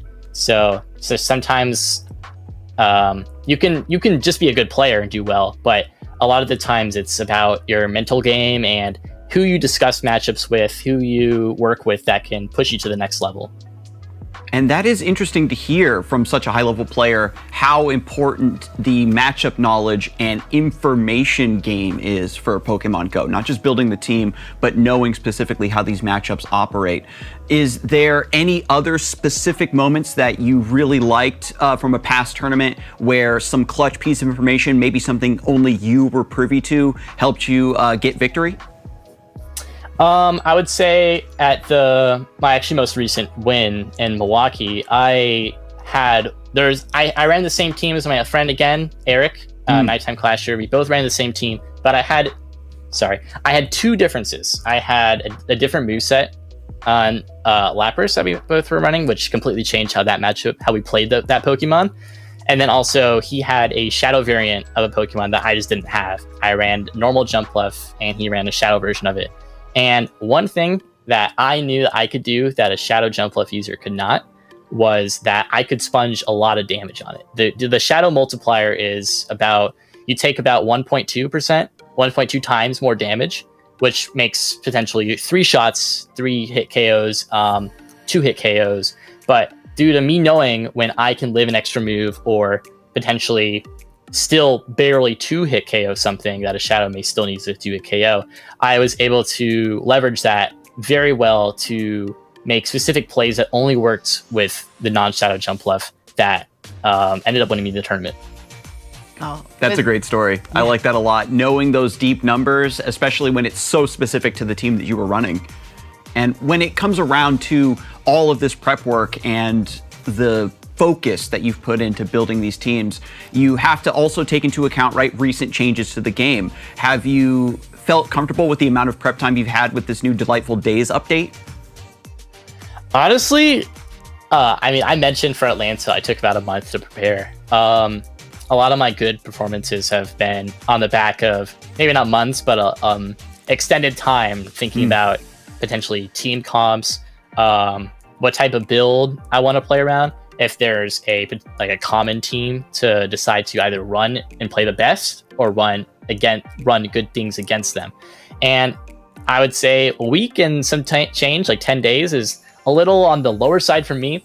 But I feel like if I have the time, I have the drive to want to repeat this title, and I have been investing a lot of time that maybe some of the other top players have not been able to. And maybe I'll just have the edge in terms of matchup experience and understanding of the entire metagame.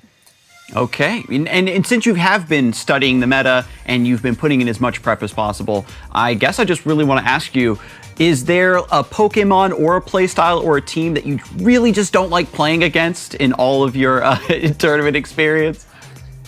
Honestly, I've had probably one of the most extensive experience in this in the Go scene, in the championship series and grassroots.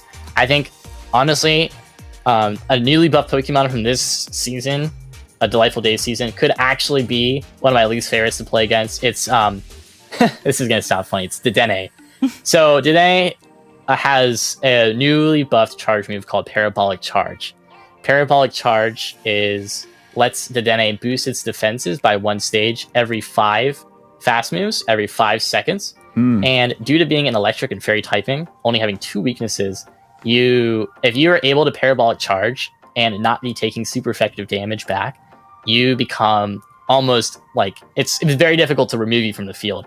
It forces players to run ground types or poison types to really put on the hurt before it can use its Parabolic Charge to really become a nuisance for any opponent. And that means that if I run a run to Dedenne, I have to make sure to have very strong coverage into ground and poison types. Or if I don't want to run to Dedenne, I have to run the best ground and poison types to handle it. And I just don't like that. I would say a lot of Go players consider RPS, rock, paper, scissors. That rock, paper, scissors triangle where you're running the Pokemon that you're running the Dedenne, you're running the poison and ground types that beat the Dedenne, and you're running the Pokemon that beat the poison and ground types. And a lot of the times, players may resort to the inflexible versions of them just to have the most dominant matchup win against the Dedenne. And that inflexibility can really cause matchups to be decided when players lock their teams of 3.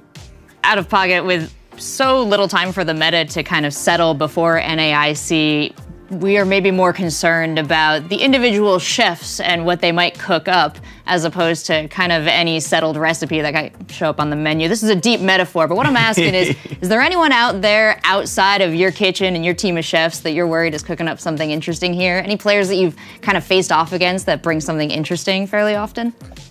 I would say from players that I don't normally work with, that I just see at tournaments and maybe I play them, I would say it's probably Inadequance. Inadequance actually got 4th place in the European International Championships, running a very interesting, unorthodox team. He actually ran Palkia, and the other 5 Pokemon aren't as impressive, but they are very unique still. And he always runs Pokemon with the goal of trying to have good matchups. He'll run Pokemon that are less orthodox with the intention of, I'm going to run this Pokemon, it's going to beat 5 of your Pokemon, and you're going to be the one that has to perfectly read where I put it every time. And those are the types of matchups that I dislike the most, because I always strive to run the best Pokemon, played the best, and that's how I've been able to be so consistent this season. I've only missed Day 2 once, and I've only missed Top Cut twice, and out of 12 regionals. And that's always been my goal. That's always been the working strategy for me. And I feel like Inadequance's strategy, and much credit to him, he's an amazing player. His type of strategy, I feel like, is very high variance, and either can lead to a Day 1 out or a top 4 placement in IC. And I mean, he's been a little bit further on the top 4 IC, top 2 Worlds placement on unorthodox Pokemon, but I just dislike those types of matchups the most, where I feel like I am the one that has to make perfect reads, and if I don't get my one Pokemon that beats it aligned to it, I'm in terrible shape. So already some dark horses out in the field, some hurdles to overcome, but hey, it's going to be a big tournament at NAIC, so the odds of you maybe playing against a rough matchup or Inadequance or maybe one of your testing partners is quite low. So I just want to thank you, of course, one more time, Out of Pocket, for joining us and giving such great insight, and best of luck in the tournament. We'll see you there, and hope you have a good one. Yeah, thank you so much.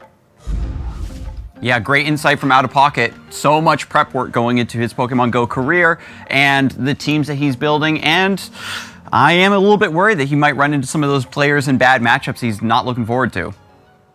Absolutely. He is one of the top competitors for sure. You know, thinking about his 2024 season at NAIC, he went 14-1 actually, all the way to make it all the way to winners finals. He had a little bit of trouble in winners finals. Ashton Nash, his opponent there, pushed him to all 5 games. But he was able to learn from that, really figure out his team compositional advantages in that matchup. And in the reset in grand finals, he was actually able to sweep 3-0. So, I mean, if anyone is to ask me, you know, do I need to look out for Pocket? I would have to say, yes, sir.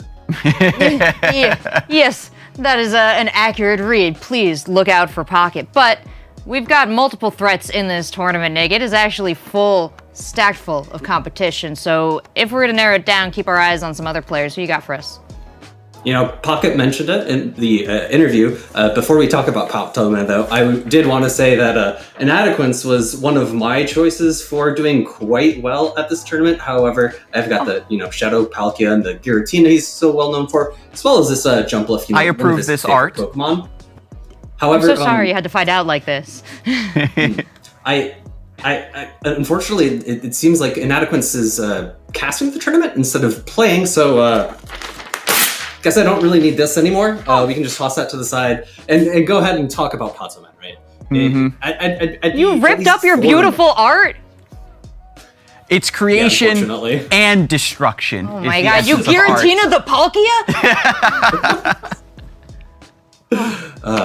So yeah, I'd be at least 4 months late if I was to say that Pokémon was a young talent or rising star. He is the last European I'd want to be sitting across from in round 1 of NAIC.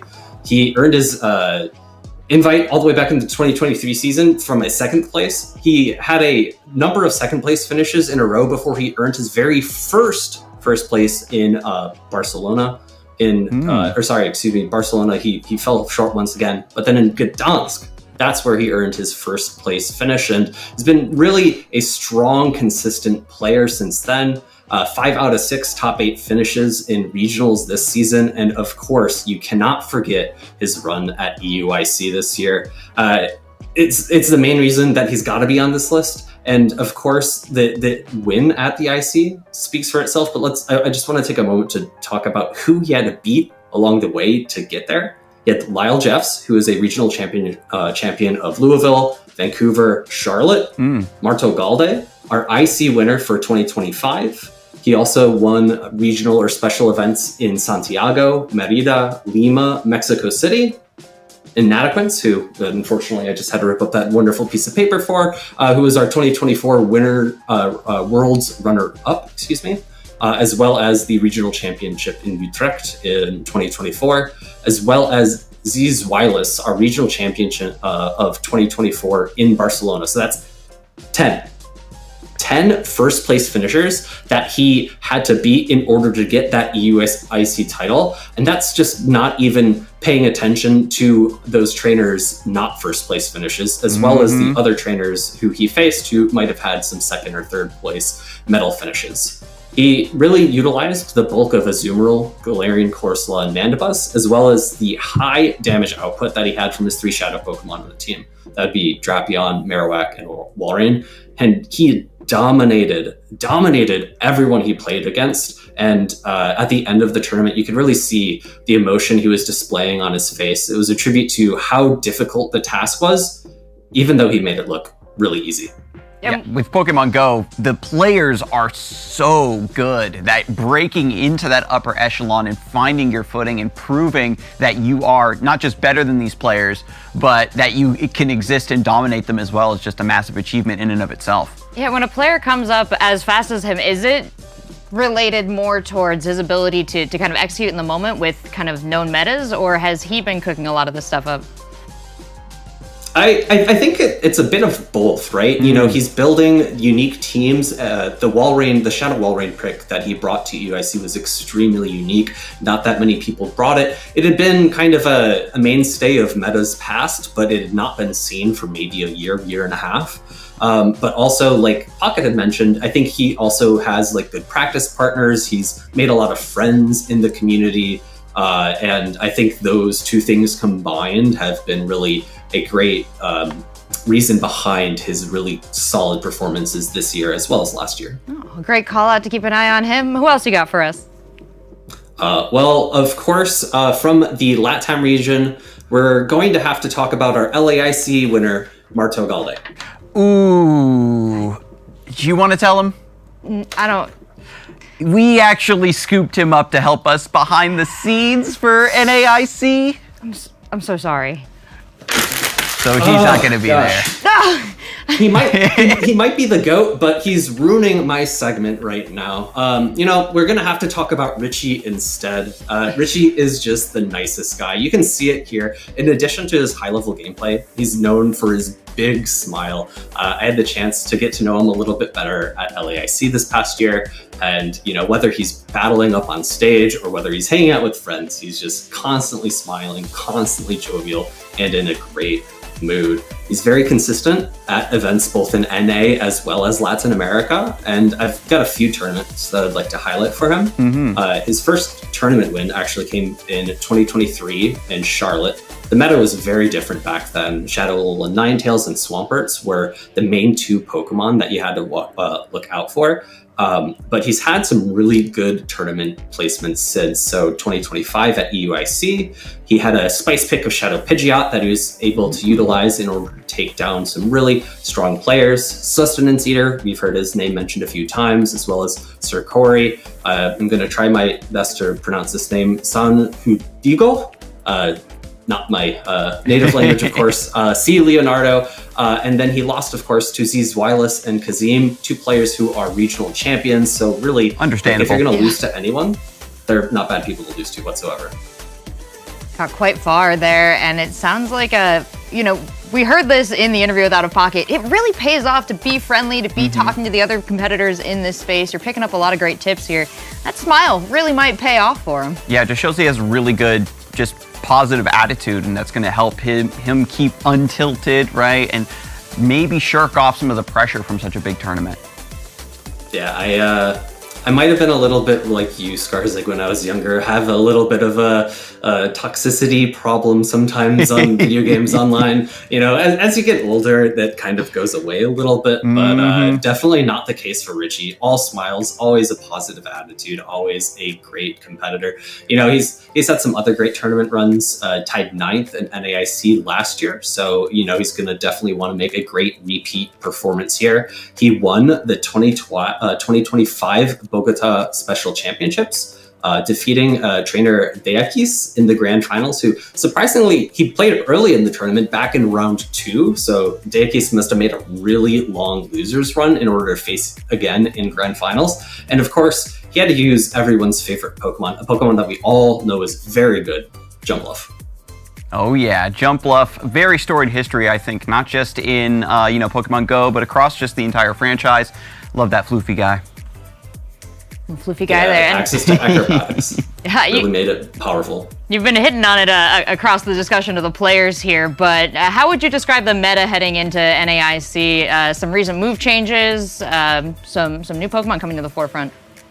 Absolutely. So this past season, starting all the way back in September, we've had a number of really impactful changes. So it started out, Pokemon Go has seasons every 3 months, and typically with the new season in game comes a new updated move pool or move sets for Pokemon. The moves might be made a little bit stronger, a little bit weaker. It's like our balance patch updates. That's cool. And with the max out season, we had a moveset update that eliminated the Pokemon Metacham completely for the meta. It's been like top dog for maybe 2.5 years, maybe even longer. And it really, the changes brought to rise some dark types, some poison types, some ground types. Clodsire, Shadow Drapion, Galarian Moltres, and Shadow Marowak were really popular afterwards.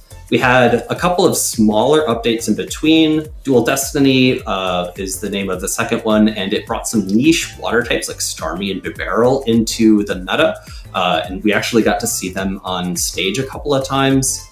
Might and Mastery happened in March, and it was our second most recent update. Cradily and Claydol, 2 Rock Tomb users, became really strong meta, and some other water types rose into prominence. So you have Blastoise as well as Lapras learning Psywave became really strong and much more prominent over, mainstays like Shadow Feraligatr that had been dominant for maybe the past 9 or so months. Mm-hmm. And then a few days ago, you heard Pocket mention it. We've only had maybe 10 or so days since our most recent change. That's going to be the Delightful Days.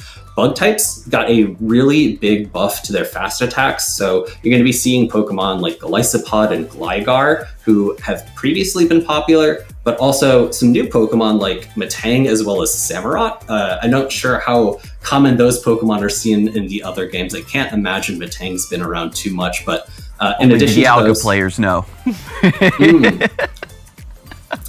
In addition to those electro types, so Dedenne and Belly both had significant buffs. Parabolic Charge is going to be really popular, and he nailed it on the head. Dedenne is probably going to be the polarizing pick of this meta. You're going to need either some ground types or some other answers for that Pokemon.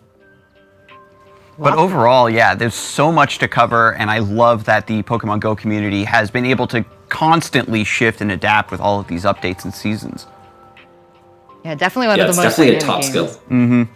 And when we have all these players, shifting and adapting to the meta, we need to make sure that our folks at home are able to keep up as well. We do have some drops for them.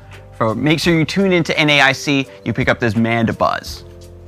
Yeah, you can get the Mandibuzz, which has been very meta in times past. If you're seeing electric fairy types rise in prominence, maybe it's not going to be the strongest right now, but the common phrase in Go is every Pokemon is one move update away from being top meta. So you never know if electric gets nerfed, or maybe if Mandibuzz receives a new move, it'll be top Vulture again, not really a dog Pokemon. Well, our drops aren't the only way that Pokemon Go fans can get their hands on some great Pokemon in this coming week. This weekend, we've got Pokemon Go Fest going on in New Jersey. And I know it's going to be exciting when they've got a broadcast once again coming back. So on Sunday, you can tune in right here on this channel. I got the times written down, 7 a.m. in Eastern. Seattle time and 10 a.m. in New Jersey time. Time zones are very confusing, but as long as you stay tuned into this channel, folks, you don't have to go anywhere else. You won't miss that broadcast. Yeah, it's Friday. Just leave it on till Sunday. Get the jump scare whenever it goes live and enjoy the show, please. But much love to everybody out in Jersey. That's where I'm from. I know we got a lot of great talent out there as well. I hope they're having a great time, and I'm going to be tuning in to watch that because I do miss me a Pokemon Go broadcast. I mean, it's a great excuse to get outside and hang out with the rest of the Pokemon community because that's really what we're all here for. And I know that you're here as well, Nick, to give maybe just some final thoughts before we let you go, before our final Q&A about NAIC this season, anything you want to share with the folks. Oh, I've actually got to go catch my train to Go Fest. I'm up in Boston. Jersey City's just a train ride away. Wow. But I'm just messing. So Hey, I think it's a it really 4-hour just... trip. You could do it. Absolutely. It's really just three things. I'm really excited about the Delightful Days meta. I'm really excited to see who's going to qualify for Worlds. You heard the other experts comment on this. This is the last point to earn championship points. People are going to be looking at those leaderboards for North America. You expect it to be the most dynamic leaderboard because most of the players going to NAIC are going to be from the North America region. So locking in those top 75 slots, plus or minus the direct qualifiers, is going to be really key. And then, of course, NA has been able to win all of the ICs here, and that actually goes for all of the international competitions. So EUIC has always been won by a European, LAIC has always been won from someone in Latin America, and for our one OCIC, it was won by someone in the Oceania region. So will the region be able to retain the title, or will someone maybe sneak away a win? I mean, overcoming hometown advantage is just another thing to overcome, and if you are a top competitor, nothing's going to stand in your way to get that victory. Well, thank you so much, Nick, for coming on for the insights, and we will be checking in with you shortly, but we got one more expert and one more competitive game to get through in our competitive Pokemon pillars. So, Adam, what do we got? Let me check my notes. For VG, drumroll, we've got Sierra Dawn. Come on out! Hey, welcome. How you doing, Sierra? Hello. The Piplup let you out today. I am doing good. But there's a couple. I mean, how couldn't you be doing good with all of the homies? The gang's all here. The Piplup squad has arrived. And alongside it, your opening thoughts for this season of VG. How's it been so far this season? It has been so chaotic, crazy. I can't believe the season's already coming to a close. There's just one international left. It seems like yesterday we were introing the beginning of the year. NAIC is always one of the most fun events. It's always the most intense too, with travel awards, world invites, everything else on the line. And it's going to be another snapshot of what our world's meta is going to look like. I absolutely can't wait. And we've got a lot to look forward to here. NAIC in particular now, we've talked about the stakes. We've talked about how it's all come down to this. And Sierra, as I understand it, a huge field of competition in VG, still looking to secure this world spot. So what do you think next week is going to be like when you're actually on site? Oh my gosh, it's too much. I'll be competing, and the amount of stacked talent that's there, I don't know if I should, because it is absolutely stacked. You got so many regional winners, you have international winners there, world champions. It's absolutely chaotic. And of course, people that are trying to play for those invites or to try and retain that title, it's nuts. I mean, I believe in you, certainly, and I know that everybody at home also believes in the power of Slitherwing, so you're going to do great at the competition. There's no need to worry, but you are going to have to go up against some of the recent IC champions that are there to compete as well. Intimidating. Yeah, there are so many players I wanted to highlight, but first I wanted to highlight those who have really been able to make their mark on the competition this year, as well as reigning champion. Marco Silva, who did win LAIC, will not be in attendance, so there is one less IC champion that everyone there doesn't have to worry about. You're safe there. But of course, Wolfglick, coming off of just winning EUIC, is back at NAIC, a chance to win back-to-back ICs. And then Patrick Connors, who was a breakout performance at last year NAIC, and this opportunity now to try and go title defend. It's tough in this day and age to try and go for a title defense, but considering that he was so known within his local scene, to then pave his way through the competition, and I mean, last year was just as stacked, like it isn't just special this year. Last year was also crazy, and to see what he was able to do then was really incredible. Yeah, Patrick Connors, one of the players that we actually got a chance to interview, and he had some really delightful things to say about participating in the competition, about how much he enjoyed it, and about the support he got. So why don't we hop right into that, and then we'll come out and we'll talk about him a little bit more. Patrick Connors. Hey, Patrick, thank you so much for joining us and welcome. And I'm excited to hear your thoughts about NAIC and the metagame. But for those in the audience who might not be familiar with you as a player, why don't you just kind of tell us a little bit about yourself and your Pokemon journey? Yeah, of course. So I am Patrick Connors. I am last year's NAIC winner. So I'm coming back trying to defend the title. But I started VGC back in 2023. I went to my hometown regional in Orlando, Florida. And I kind of competed a bit sparingly from there. But at my fourth event, which was NAIC 2024, I got a win, a surprise win for many people. And since then, I've been competing a little bit more regularly in the circuit. I've had some more success, and I'm very, very excited to try to defend the title this upcoming tournament. Yeah. Well, it starts with a small local event, and then it expands into a globe-trotting competition. But Patrick, where did Pokemon really start for you? Have you always been a fan, or did you kind of get into it through the competition? Yeah. So I am one of 5 kids. I am the middle kid of 5, and like I think a lot of people, I got into things because of my older siblings. So my oldest brother was a 90s kid, grew up during the red and blue and gold and silver Pokemon craze, and he never really got over Pokemon. So my older sister didn't really enjoy it, so he went to his next sibling and kind of indoctrinated me into that. So for most of my life, I've been playing the Pokemon games casually, but I picked up competing after COVID started because I wanted to have some sort of like competitive outlet and something to do during the pandemic. So I started competing online, doing some like grassroots tournaments and playing on the online ladder. And then whenever I found out they were going to have a regionals in my home city of Orlando, Florida, I was like, oh, why not compete? And I've been hooked since.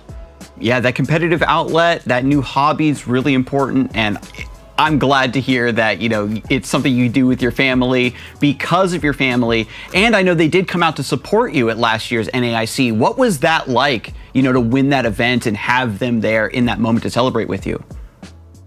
It was a really surreal moment. They surprised me. They didn't let me know that they were going to come up there and watch me during the event. They just kind of showed up. And then as soon as I won, I saw my dad like screaming in the crowd, and I thought I was having some sort of hallucination. I was like, is this real? And then I was like, oh, that is real. So it was really nice. I got to catch up with them afterwards, and they've always been really, really supportive of anything that I do. And I think that having people support you in any sort of like pursuit or anything you're trying to get better at makes things so much easier. And I've definitely had plenty of support from my family and the other people in my life that I am surrounded by. Well, NAIC has come back around again. You're preparing to head out to that tournament. You think your family's going to be in the crowd watching you win once again this year? What are your odds, and what are you feeling like looking at the competition? I feel really good about the event. I've been preparing pretty much, I'd like to think all season for NAIC, even though the format just turned. I think every single event is an event you learn from, an event you build off of. So I've kind of spent this whole season planning for NAIC because it is the last event of the season aside from Worlds. And it is the second biggest stage that we get to participate on. So it's always something that I have in the back of my mind, but I've got a really solid group I've been working with. I've been thinking about this event, trying to take it slow, take each event as a stepping stone for this event to try to defend my title. And I'm really, really looking forward to it. And in regards to my family, sadly, they will not be able to make it out this year. My youngest brother is getting surgery for his knee that he tore a ligament in, so they won't be able to travel. But I know for a fact they'll be watching from home and supporting me in any way that they can. Well, your victory will be a balm for his recovery, perhaps, then, as he's watching from home. And Absolutely. Much love to the family as they deal with all that. But so much more to look forward to. It sounds like you're really prepped for this competition, and it's going to be a big one. Yeah, a lot of players I know that you've been practicing with and building teams. When you are looking at the meta for NAIC, are you feeling comfortable about the prep work that you did and the team that you've settled on? Are you already locked in, or is there still some more work to be done there? I am like 95% locked in on my team. I'm almost sure. I know exactly what I'm bringing, just have to find out the minor optimizations and little adjustments that I need to kind of make less favorable matchups a little bit more neutral and not sacrifice the matchups that are already good. But coming into this meta in this tournament, there's been a few tournaments to look at: Milwaukee, Portland, Bologna in Europe, as well as can't remember the other. I think it was Utrecht that was the other European regional. There's been a lot of different teams, a lot of interesting innovations, but as a builder and as a player, I like to kind of start a format building off of a concept and then trying to master that concept a bit irrespective of the meta. I do take my matchups in the meta into consideration, but I'm a very, very firm believer that I am a good player, and if I have a team that allows me to play how I want to play and allows me to kind of be better than my opponent instead of having the team that is better, that's all I want. So I feel like going into this event, as long as I play well, then the team will perform. But I think this meta is very, very hard to prep for. There's so many different teams that are viable.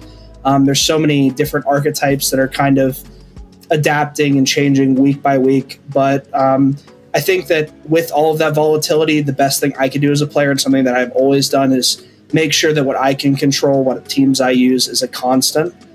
So with that constant, with the teams that I've been preparing, I feel very, very confident. Yeah, and as the reigning NAIC champ, having a team and a strategy where you're just saying, well, I'm just going to be better than my opponent, honestly seems like a pretty strong option and a sure thing. Is this giving you extra confidence for chasing your Worlds invite, making sure you lock in one of those top spots on the leaderboard? How's that journey been like this season?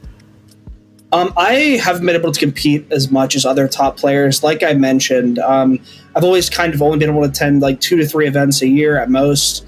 This season, I've been a bit luckier. This will be my 5th event this season, and NAIC of this year will also be my 10th event of my career. So it's a very big milestone in that way. But I've had a really solid season. I'm currently in the top 75 qualified for Worlds, but if I do not get any points and the people below me do end up getting points, I could be out of Worlds qualification. But in all honesty, that thought hasn't really crossed my mind. I've never missed points at a major, so I feel pretty confident going in. Anything could happen, but I feel really confident for Worlds, but I try to focus on each individual event as, for what they are. Try to, go in as strong as I can for each individual event and try to put my best performance forward. So even though I have Worlds to look forward to, I still kind of know, I guess, in the back of my head that Worlds isn't guaranteed, so got to focus on this event first. I think that's a really great mindset to have. Yeah, to really reduce stress, just focus on what's in front of you. And when you're laser focused on an NAIC, is there anything specifically about this event that you are looking forward to? Yeah, I think New Orleans is a beautiful city. I had a lot of fun there last year, and I'm really excited to actually get to spend a little bit more time in the city. Because I'm going there a little bit earlier than I did last year. Last year I got in last minute, the night before the tournament started. So I have an extra day to kind of explore, enjoy the city a bit more. So I'm looking forward to that. And also NAIC is really special because not many events do you get to go to where you play players from around the world. And that is something I always love doing. Last year I played players from most of the major continents, so that experience is always really, really amazing and really, really enlightening.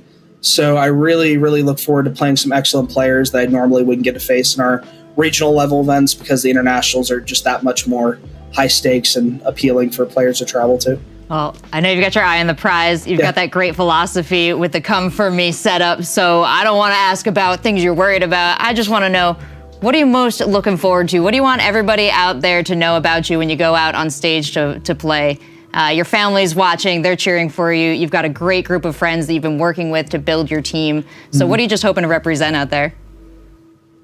Every time I go on stage, I just want to play good games. I'm not too worried about the tournament. I never really am. I like to play round by round and enjoy just putting on a good performance. So I hope that when I go on stage, you guys will be able to see some exciting games and see plays that are distinctly me in the way that I approach the game. Oh, fantastic, Patrick. Thank you so much for coming out, for talking to us, and for giving us so much to look forward to. And we wish you a lot of luck out there next week.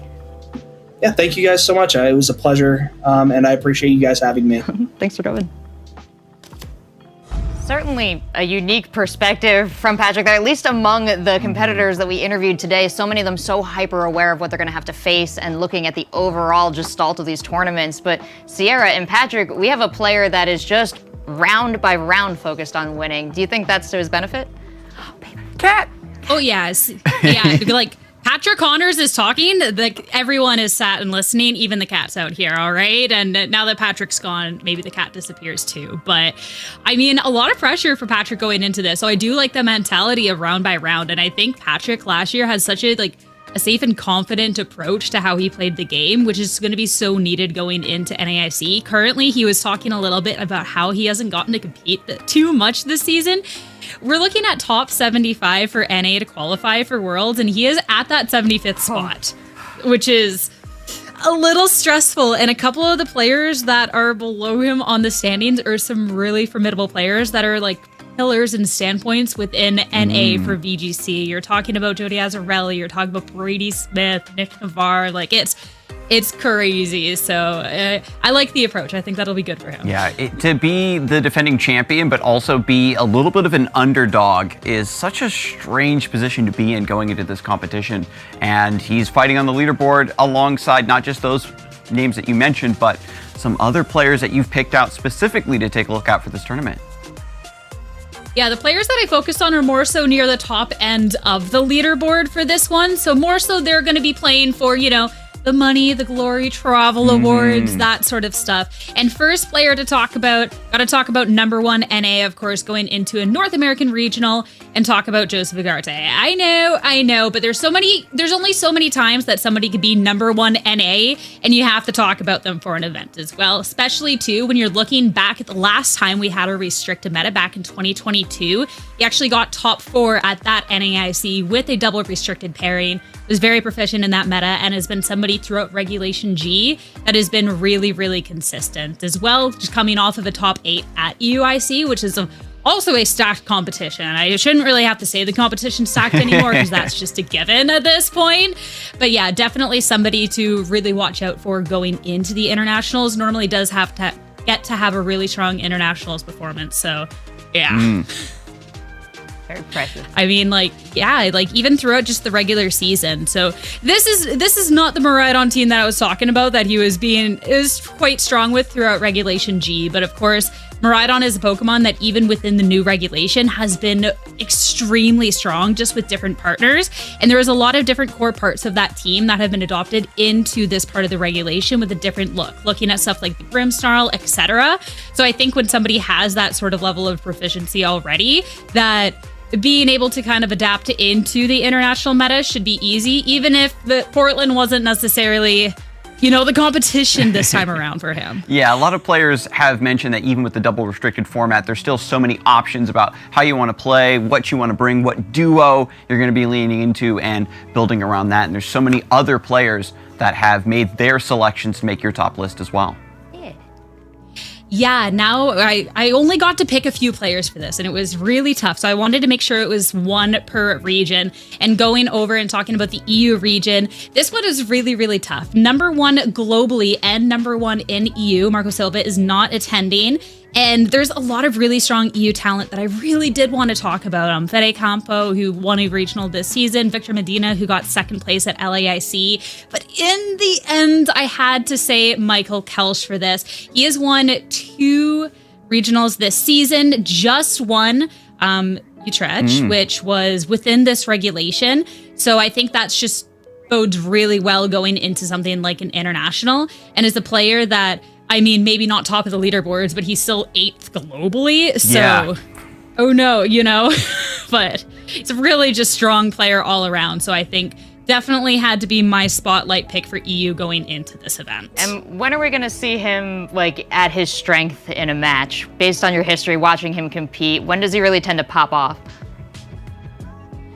It's just all over the place. Even like the last event, he wasn't feeling well and is still just laser locked in. Like I had the opportunity to talk to him after that victory, and it's just his experience throughout the game within different formats and different formats of even just Pokemon has just led to just knowing the game on a different level that people that only just play VGC don't necessarily have. So he's just locked in. It's actually crazy to see. Okay. Definitely a heavy hitter coming over to still give us someone from EU to follow along with for this tournament. You think, what are the odds he's sticking with the same team? Is he that kind of player, or is just going to shake it up for any tournament or any meta? Ooh, he's normally very vocal on socials about things going into an event, even if it's not necessarily his own team. Looking back at what he was just able to win with, it is a super, super strong team. Looking at this Miraidon and the Calyrex Ice Rider, it is one of the really popular pairings that has been adopted. I don't know if he'll maybe want to stick to it, not because it's not a strong team, but just because already we're getting to see other things that have really been popping up. It seems we've actually had quite a handful of a different event since this regulation has started, and things are changing so fast. So I don't think necessarily he'd be one that's like, I have to do something comfortable, but we could see a little bit of a shakeup coming from him. But I mean, it could be the same team. Like it is still a good team, right? But he wouldn't be stuck to having to play that. Yep, and he's taken his place amongst your picks with a few more players that we need to follow along with for this massive tournament. Yes, next up, talking about the second place globally, take a look at a player from LATAM and talk about Juan Salerno, especially too. I mean, everyone that I'm picking up has been winning events this season, and he is absolutely no exception to that. Having won Rio de Janeiro very recently, that was in the single restricted meta, but it was with the Calyrex Ice Rider. But then he recently just got a third place at the Santiago Regional Championships, which is Regulation I, and he did that with Calyrex Shadow Rider and Zamazenta, which is one of the most popular pairings and one of the most feared heading into this format. And Juan Salerno is just a very consistent player overall. You're talking about, you know, this LATAM representation and him being able to travel and go to these internationals, really be able to step up. Even just getting like 33rd at LAIC, I looked at that and I was surprised because it's like, in my mind, like, he's definitely someone that can consistently top these events, and I'm definitely very much so looking forward to that and a step up considering that he's been able to do well in this format so far. Yeah, I see you had to dig really deep into the bin for these names. All of this, the cream of the crop. And so it just gets creamier and crappier as we go, I think. Yeah, as you said. Yeah, I was told I was only allowed 3 names, and I sat there and I pleaded with the producer, and I did not have to ask very long because the reasoning for the 4th person on the list, it makes a lot of sense. Have to talk about Shohei Kimura, 2023 Pokemon World Champion, and someone that's been very proven within these international events. Of course, when you're looking at the Japanese players, first off, the competition again stacked. Like the fact that I had to pick between so many strong Japanese players competing at this event was absolutely painful. But considering we are looking at a top 16 for LAIC this year and EUIC this year, as well as, you know, our world champion, I had to pick Shohei. And Shohei as well, when you're looking at people that are competing that aren't within the championship point circuit sort of thing, you are looking at a top 4 finish to be able to qualify for that world championships. So, of course, a lot of eyes are going to be on Shohei, but top 16 at 2 internationals already this season, I think is pretty well proven. So I'm really excited to see how he does at NAIC. Yeah. Speaking of eyes, I know Regulation I format is going to have a lot of effect on this competition. You hinted at it a little bit with some of the choices that you're expecting from some of these players, but how are you expecting Shohei to roll with it? I don't know, honestly. This format has been absolutely everywhere. It's only been around for about a month, and then the second you start to get a little familiar with it, it kind of switches up. So I think going into this, I'm not too sure, since we've gotten a lot of global competitions, but we haven't necessarily gotten to see the most out from the Japanese players. So it's a little bit of a surprise to me. Yeah, that's actually Putting really me on the interesting. spot here, I like it. Yeah, to see these players potentially innovate, bring something new to this tournament. Because of the double restricted format, you're kind of setting this big duo that you build the rest of your squad around, I would say. Is there like maybe more consistent pairings that you could just give a quick shout out to? It's all over the place. Oh, no. I think one pairing This is gonna be exciting. It's Wild West over here, honestly. So right off of the gate, one of the pairings going into Regulation I. First off, Regulation I is 2 restricted Pokemon. What is a restricted Pokemon? It's one of the big bad legendaries that you might probably see on the cover box. So think of like a Groudon, think of a Zamazenta, Zacian, Calyrex Shadow Rider, like those types of Pokemon, right?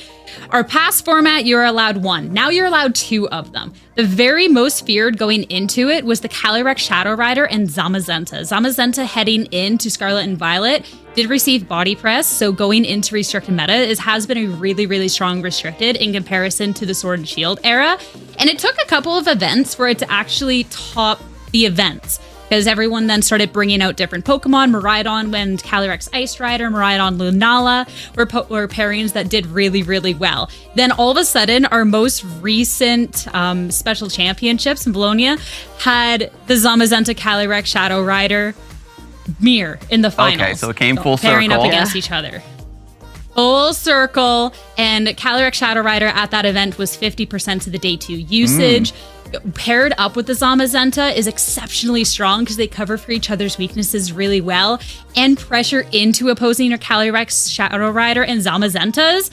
So it's definitely one of the pairings that I think you have to have. You need to have an answer in it going into this weekend, or you're gonna have such a bad time. But even some restricteds that aren't as popular. So Kyogre is a restricted that, I mean, past Pokemon formats and past Pokemon games, like Kyogre has been the talk of the town. And it, there is a couple pairings it was used with for Regulation I, but it was kind of wasn't taking off. Miraidon pressures it really well. The other duos are just stronger. And then Kyogre and Calyrex Ice Rider won Portland, our most recent NA regional, really showcased that, well, any pairing can kind of make the finals here. So we've had about 7 different events globally. We've been seeing different pairings for most of those events. So going into NAIC, it's really anyone's game with what pairing could take the crown. Man, I do not envy these players for having to make the tough choice of not just what restricted to bring, but what to pair your restricted with, because you have to pick the duo. And are they going to stick with something strong? Are they going to bring something new? But I do have good news for our audience at home. Oh, yeah. There is one Pokemon that you can always bring on your team. So make sure that you tune in for these drops, because we've got the big cat himself. Yeah, not only the big cat, but Wolf Glix Incineroar. This is the EUIC winning Incineroar. Incineroar is just never bad in a Pokemon VGC format. Some Pokemon stay, some Pokemon go. Incineroar is there forever, hate it or love it. So this is one to be picking up. I think this is kind of a historic distribution, in all honesty. And at Bologna, day 2, I believe Incineroar was also at 50% usage. It is such a strong Pokemon in these restricted metas. Its survivability is nuts. Being able to have things like Fake Out, Intimidate, like to really negate what the opponent can do. It's a very, very strong Pokemon. So get this while you have the opportunity, because it will be one that you'll regret not getting. Yes, it is indeed Incineroar. Oh, gosh. Thank you. I'll be here all week. Thank you. we're talking about the struggle of the players throughout all of this. We're talking about how hard it is to figure these things out, to put a team together. How we really maybe don't even envy the people that are going to play in this tournament. Sierra, what's your team like? When are you going to play? What are you playing? What are you bringing? I don't know yet. She's playing in the tournament. I don't know. She's got the hardest stack competition ever. Piplup, Incineroar, Slitherwing, Volcarona. Well, we'll just ask Twitch chat and social media to pick your other Pokemon. It's not going to matter. You'll just dominate no matter what you're running, right? Gastrodon's here? Surely, yeah. I like that answer. Yeah. Well, you are on my player to watch for sure as we head on into this event. I know there's so much action there. I'm glad you're gonna be on the ground covering it and experiencing it. And I think you're gonna be in good company because, well, I get your final thoughts really quick, and then we're gonna bring in all those other talent we just talked to. But Sarah, anything you want to say about the VG competition, about competing in it, or anything else?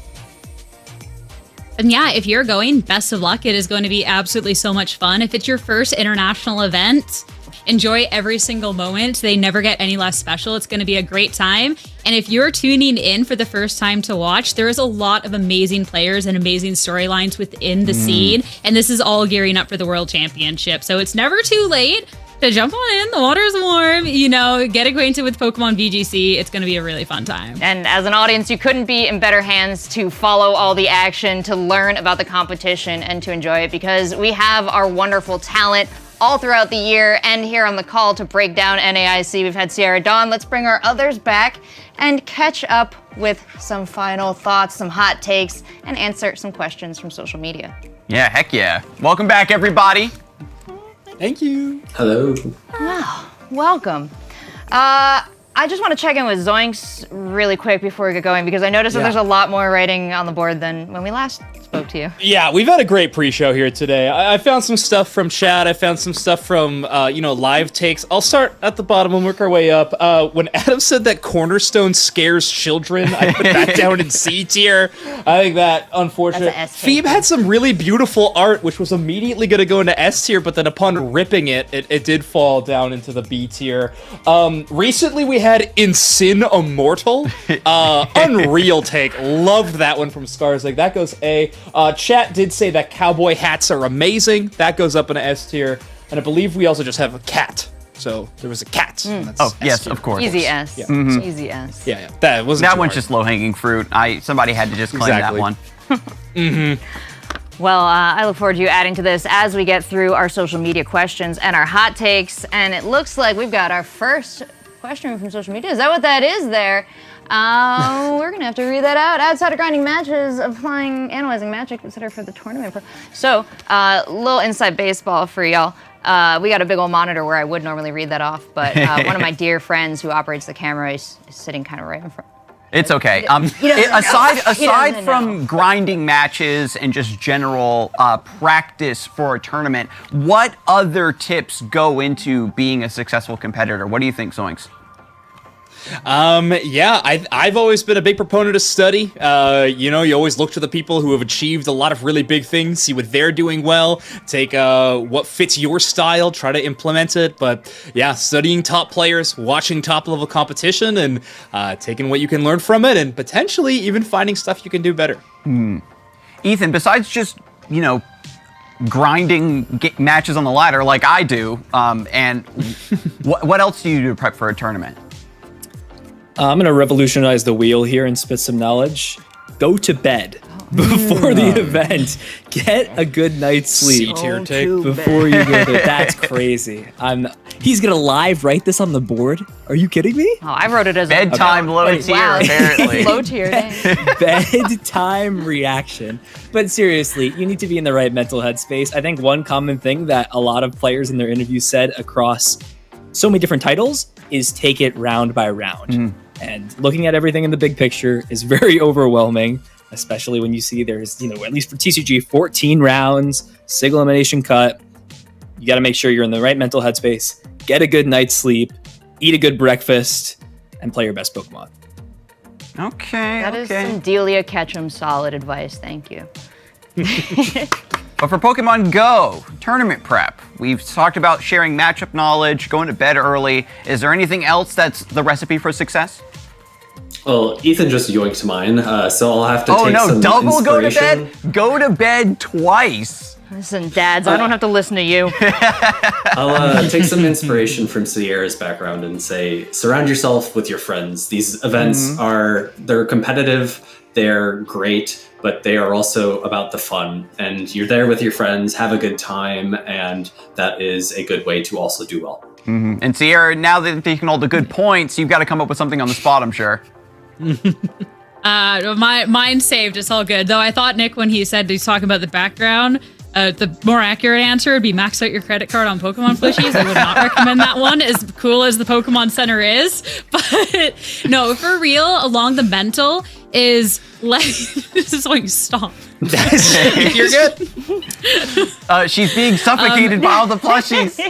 PokemonCenter.com/NAIC. Perfect. Along the lines of mental, I think that round by round, but also just letting losses be losses and what you can learn from those losses. I think that day of mental is so important, especially in VGC and for TCG. Things like RNG, they're going to happen. If you're sat there after your match, like, I lost this because I was unlucky, and you've not taken anything else away from that match, that's gonna set you up for a bad day. Because first, you're not gonna be having fun. You're blaming factors that are not within your control. Don't listen to her. And a lot of the some time, of us are just unlucky, and there was nothing you could do to win that match. Tarzig, man. I thought I taught you better. Ethan is being very disappointed in me right now. I played Dialga, bro. I know about having bad RNG. Is it luck then? Oh, that's I love clicking the non-accurate moves just as much as the next person, right? But like, if you're gonna do it, you got to accept your fate clicking it, that it ain't always gonna work out, and you cannot blame after the match based off of that, because you put yourself in that situation. Don't tell me that. Mental, after you're done, now I actually do have to go to just bed. be done with that. Perfect. This is a bad day for our host. They do not like this. It went from it's not your fault This to guy- it is your fault you made that choice. This so got fast. way too real, way too fast. Please send help. All right, well, it sounds like we've got great advice, though, for everyone asking questions. So let's move on to our next question for all of our wonderful talent. What's the best way to stay calm? This is my first major for VGC, so I'm a little bit scared. And actually, Sierra, I want to start off with you for this one, because this is advice that I'm assuming you're taking yourself, too. Yeah, I think nerves and being scared it's normal. It's going to happen. I sit down and I still get scared. I think recognizing that there's going to be a lot of other competitors that are also nervous, including top competitors, is a really normal thing. And everyone makes a misplay. Everyone loses a game. Like, the top players are not immune to that. You have all watched your heroes lose a match on the broadcast. Like, it happens, right? You're no different in that case. So maybe you might be scared, but what's the worst that's absolutely going to happen, right? You lose a match, you enjoy some Pokemon, and you have a great vacation. It's going to be okay. Like, just take the fun moments and don't put too much on that competition, and make sure there's things outside of the event that you can also enjoy, so that there's more to your weekend than just the competition. I feel like that's a good way to kind of just keep the head right and not be too nervous about anything. Very well said. Nick? You know, as casters and hosts, you'd think that, like, when we go to compete, we wouldn't get, nervous at all, but I am the exact opposite. I am so much more nervous up on stage as a player than I am behind the camera. So I think my piece of advice would be figure out a way to calm yourself, whether that be through breathing exercises or some other form of repetitive thing to center yourself. So breathing exercises are the answer for me. Nice. Ethan? 2 great points. If you've got a great playlist or a curated playlist for the event, that's always my go-to in between rounds. Get some good music, whether that's, to bump you up or keep you calm, whatever your comfortability is. And, a good way to take the edge off, sometimes just talk to some friends in between rounds. It's, common practice for the TCG to, take a book out of Skarzig's page and say, I was so unlucky. My opponent hit everything they needed. And sometimes it might not be true, but just saying it and getting it off your chest and talking, you a little bit. it helps you feel calm. It's all fair game. Yeah, and exactly. So just find those things that make you comfortable, 100%. And like Out of Pocket said, you never know what you might pick up talking to other people at these tournaments as well. Zoinks. That's true. Any thoughts? Yeah, I got a bit of an off the beaten path one. You might not think of it at first, but it's just go to bed on time. Oh, you know? here we Go to bed. Take a nap in the middle really of the smart. tournament. You know, if you lose right away, get double donked, just take a nap. 45 minutes, you'll be nice and refreshed for the next round. Yep, exactly right. All right, well, let's see if go to bed is an answer to this one as well. Do you think everyone should be nicer to Psyduck since he has a headache? Zoink. I'm gonna take this one. Psyduck should go to bed. Next question. Yeah. Needs more sleep, I think. Yeah. Yeah, it needs more sleep. If you're getting headaches, go to bed and also stay hydrated. This one's coming from a Unite community. Psyduck, by far one of the strongest support Pokemon in our entire game. It's very powerful. There's a Psyduck supporter sending in questions, I see, for this one. But I don't know. I don't know if people can be nicer to Psyduck. I don't know if we can afford it. They can be nicer to their supports, though. Ethan, True. any thoughts? We should all be nice to each other, and if you're nice to Psyduck, then maybe Psyduck will be nice to us as well, and not give us headaches in the process. So that's what I'm gonna go with. Proactive. Nick, your Psyduck-based thoughts? I'm known within the community as the lore guy, and I feel like it's a piece of Psyduck's lore that the headache is what gives it its psychic powers. So I don't think we should worry too much about the headache, personally. Oh, interesting. Sierra, what's your take? I think we should be nicer to all Pokemon that are not Urshifu. So, yes, You we don't should be know what nicer to Psyduck's Psyduck. done to us. He's It's coming fine. soon to TCG. I'm not ready for when he Oh, yeah. comes soon as Prepare well. yourself. I mean, if you're nice now, then maybe it won't be that bad. Oh, okay. Yeah, start accruing the favor if you could. Well, let's see. Community, what you got for us now? For all games, if you could remove one Pokemon or card from your game, what would you remove and why? I'll go first. Get TCG the hot take Dialga. marker. Taking it away. It's already been rotated. You I'm putting it back in. I'm taking it out again. twice. What? Better opinions from you all, though. Nick, start us off on this one. You know, as Aiden mentioned, the Pokemon Go game can be a little bit RPS, a little bit rock, paper, scissors, and those are typically dictated by extremely bulky Pokemon. The first one that would come to mind is Bastiodon, but it has not been meta for a long time. I am going to go with... really not like that one. I'm actually going to go with Clodsire, because it is the bulky Pokemon of the meta right now. Interesting. Ethan, is there a card you'd take away? There is, and it's with a pain in my chest. I feel like I'm doing it for the greater good of the game and not for myself, since this card has led me to great success. But I'm going to take out Monkey Dory. That card is way too broken. And that we card thank is you for that. Way too strong. So for all the Monkey Dory fans, I'm sorry, but I must. It's crazy. I don't see any writing in the S tier take column on Zones' board. There's a lot of movement. I'm running out of space. But you moved very quick when I said go to bed. So. Yeah, that's true. I'm waiting for the right moment. If I was to remove a Pokemon, oh wow, I think specifically I have always been frustrated with Glaceon, but does the math make sense? If I remove Glaceon, do I get a different EV evolution that we don't have in Unite yet? Is that how this math works? If it is, then I'm taking out Glaceon and I'm putting in Vaporeon. Would love that. Okay, I like that as well. Yeah, not even like close to the question I asked, and really any answer that All I thought. things But you know balanced what? as they should be. Get him! You want to unphrase the evolution? Thaw that dog. Yep, exactly. Sierra, bring us home. What are you taking out of VGC? I mean, I spoiled it a little bit with my last answer. I'd have to say Urshifu Rapid Strike. I mean, whenever I'm expecting it slower with the Choice Band, it's faster because it has Choice Scarf and then it beats me. Or I think I'm going to survive because it's Choice Scarf, but then it happens to be Choice Band, and then my Pokemon still gets KO'd. And I think that I'm going to KO it because surely it can't do so much damage and live, but then it will live anyways. And it's just get it. I just can't anymore. I just want to protect my Pokemon in peace. Me like big number. Me do damage. It's the USB stick of Pokemon. It's never the right one that you want on the first try. Unless my opponent's using it, in which case it's always the right one, but it's number one, I'm using it. Well, we got one more question that I think we got time to get through here from the community. Let's see. Oh, all right, everybody. Which gym leader would cook the most delicious gumbo? I want to lock in our answers over here, Adam. You think about that one? We already know the answer, and it is Brock. Is it? Oh, incorrect. What? Oh, I'm sorry. Okay. I'm sorry. Okay. What's the correct answer then?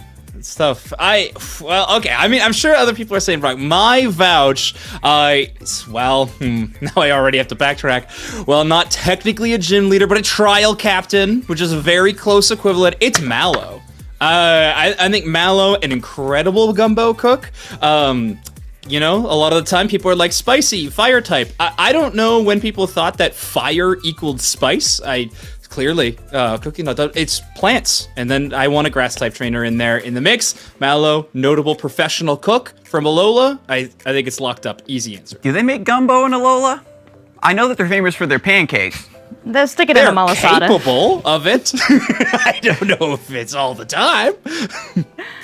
All right, Ethan, have you locked in an answer? It's a tough one. I don't know if I can up either of your answers. I think I could get on the Brock train though. You know, I think Thank you. with a little bit of dedication and some time, I think he could perfect it. However, you know, any answer I give, Zoinks is not going to like. all his So, life, you know, I'm going to go with the safe one. all of his siblings. He cooked more. He make those It's just donuts. not often do we get jelly questions with donut. one clear answer, you know? So Wow. Okay. Nick, have we I'm berated so you? surprised you didn't put everyone doing the same answer, Brock, on like your bottom of the Get some bad news, Sierra. yeah, I was gonna say, just wait, we might get more. Because I could have sworn during the during our practice, this question was brought up. I was like, I don't know too many, but I have to say that Brock is going to be my answer because I know that he cooks in the anime. Like, he looks like he'd make a mean gumbo. If we don't want to have Zoinks go to the whiteboard and write down in the D tier that all of us are putting down the same answer for gumbo, I'll go for someone, maybe Rachel, you like this answer, from Go Team Rocket from the Pokemon Go games. I'll say Cliff. Wow. Excellent gym lore leader. choice, my friend. Somebody does have to cook for all them grunts. There's a lot to unpack there too, but he does mention cooking, and I do like a rocket. Not a gym leader though, so wrong. Sierra. Ooh. Stryton City gym leader Chili. The three brothers own a restaurant. They are successful. He likes spicy food. He's got it on lock. Only right answer. Too many cooks Sorry. spoil the answer. broth. I'm Great afraid it's I'm not sure how good it's gonna go down over there. It's a successful restaurant. What do you want me to say? I trust the reviews. No credit to the other brothers. That's Now I want to know what Well, they Pokemon's try to have a equivalent of specialty. Michelin stars are inside. Oh, that's inside exciting. the game. That's exciting. That's true. Starmie Stars? Starmie Stars. We've certainly covered a lot of great information here on our NAIC Preview Show, and for these answers and for so much more, I have to say a huge thank you to our wonderful talent who've come on and just kind of answer whatever questions we threw at them. But I want to give each of you a moment now to take the floor and share whatever you feel like you might want to say to the fans watching or highlight that might be coming next week at NAIC. Zoink, start us off. Yeah, final notes about the event. I think it's always so exciting, but NAIC truly is a special treasure of an event. I think for all of our titles, there's some really cool creativity shown, and then of course some top level play shown. Both of those are going to happen no matter what, but I do think this has the potential to truly be one of the most photo finishes of any IC competition we've ever had. Online Championship had a tie to end a game. Who knows, we might repeat that. Ethan. Yeah, I mean, it's going to be an awesome event. You know, there's some things we're expecting, but you can never count out certain decks. We'll see if Gardevoir has what it takes to keep up top. For all of our talent, of course, they're going to put on a great show. I'll be there competing as well, so if I see you there, you're in trouble. I'm going to take down all my components this weekend, so get ready, everyone. Good luck. All right, Nick, what have you got for us? I gotta say, we gotta get some of the Unite casters to compete as well, because I also will be casting. So we have the three of us, right? The wrong side. The three of us here who will be competing. So I'll see any Go folks there. But I'm really excited to see how the Delightful Days meta pans out. It is going to be our first tournament of this meta. It's more or less completely new. It's the Wild West, as Sierra was saying, for Go. Lots of new Pokemon into the meta, really new cores that people will be bringing, and it's honestly anyone's guess which one will come out on top. Exciting, and good luck to you as well. And Sierra, bring it home. Yeah, for the video game, this being the last competition before the World Championships, the snapshot of what we could see at Worlds. First time for some of these regions, we get to see what they're cooking up in Regulation I. And of course, World invites on the line through this competition. It's going to be a heartbreaker of event. It's going to be so much fun to watch. It's going to be the best of the best competition because everyone's been working so hard. And for it to all come down to this is just really exciting. So enjoy the competition. And if you're there, have fun. And how incredibly lucky is Pokemon competitive scene to have talent that are in the mix, that are getting that pro player experience as well. So it's so awesome that you understand these games so deeply. You're heading on into the competition. Zoinks, enjoy casting once again. I look forward to the day that you all sign up and play. But very impressive stuff. I'll be running side events. Don't worry. Meet me at the side events tables. I'll be playing some Unite there. Well, don't forget, if you're watching, you definitely want to tune in on Friday. You can head to championships.pokemon.com to catch all the streams of all the competitions so you don't have to miss a moment. Please cheer on our wonderful talent and cheer on all of the players who are bringing so much effort and so much skill to bear for your entertainment and for hopefully their grand success. Adam, we've had a lot to get through today and a lot to look forward to. I know you're heading out there as well. You're gonna be running around doing some interviews and doing some hosting. Yeah. What are you looking forward to? That's going to be a lot of fun. I'm trying to cook up some sort of like on-the-fly tier list idea, so hopefully that'll work out for anybody out in the audience. I'm going to ambush you and have you rate some first partner Pokemon, maybe some of your favorite video games from the series, and maybe just play some rock, paper, scissors. Well, I will be watching and I will be cheering, and as always, I will be a huge fan of Pokemon and everybody that loves Pokemon. So have a great time out there. Remember, championships.pokemon.com. It kicks off at 6:30 a.m. PST, so set those alarm clocks and have a wonderful week. Take care of each other and enjoy Pokemon. Until next time.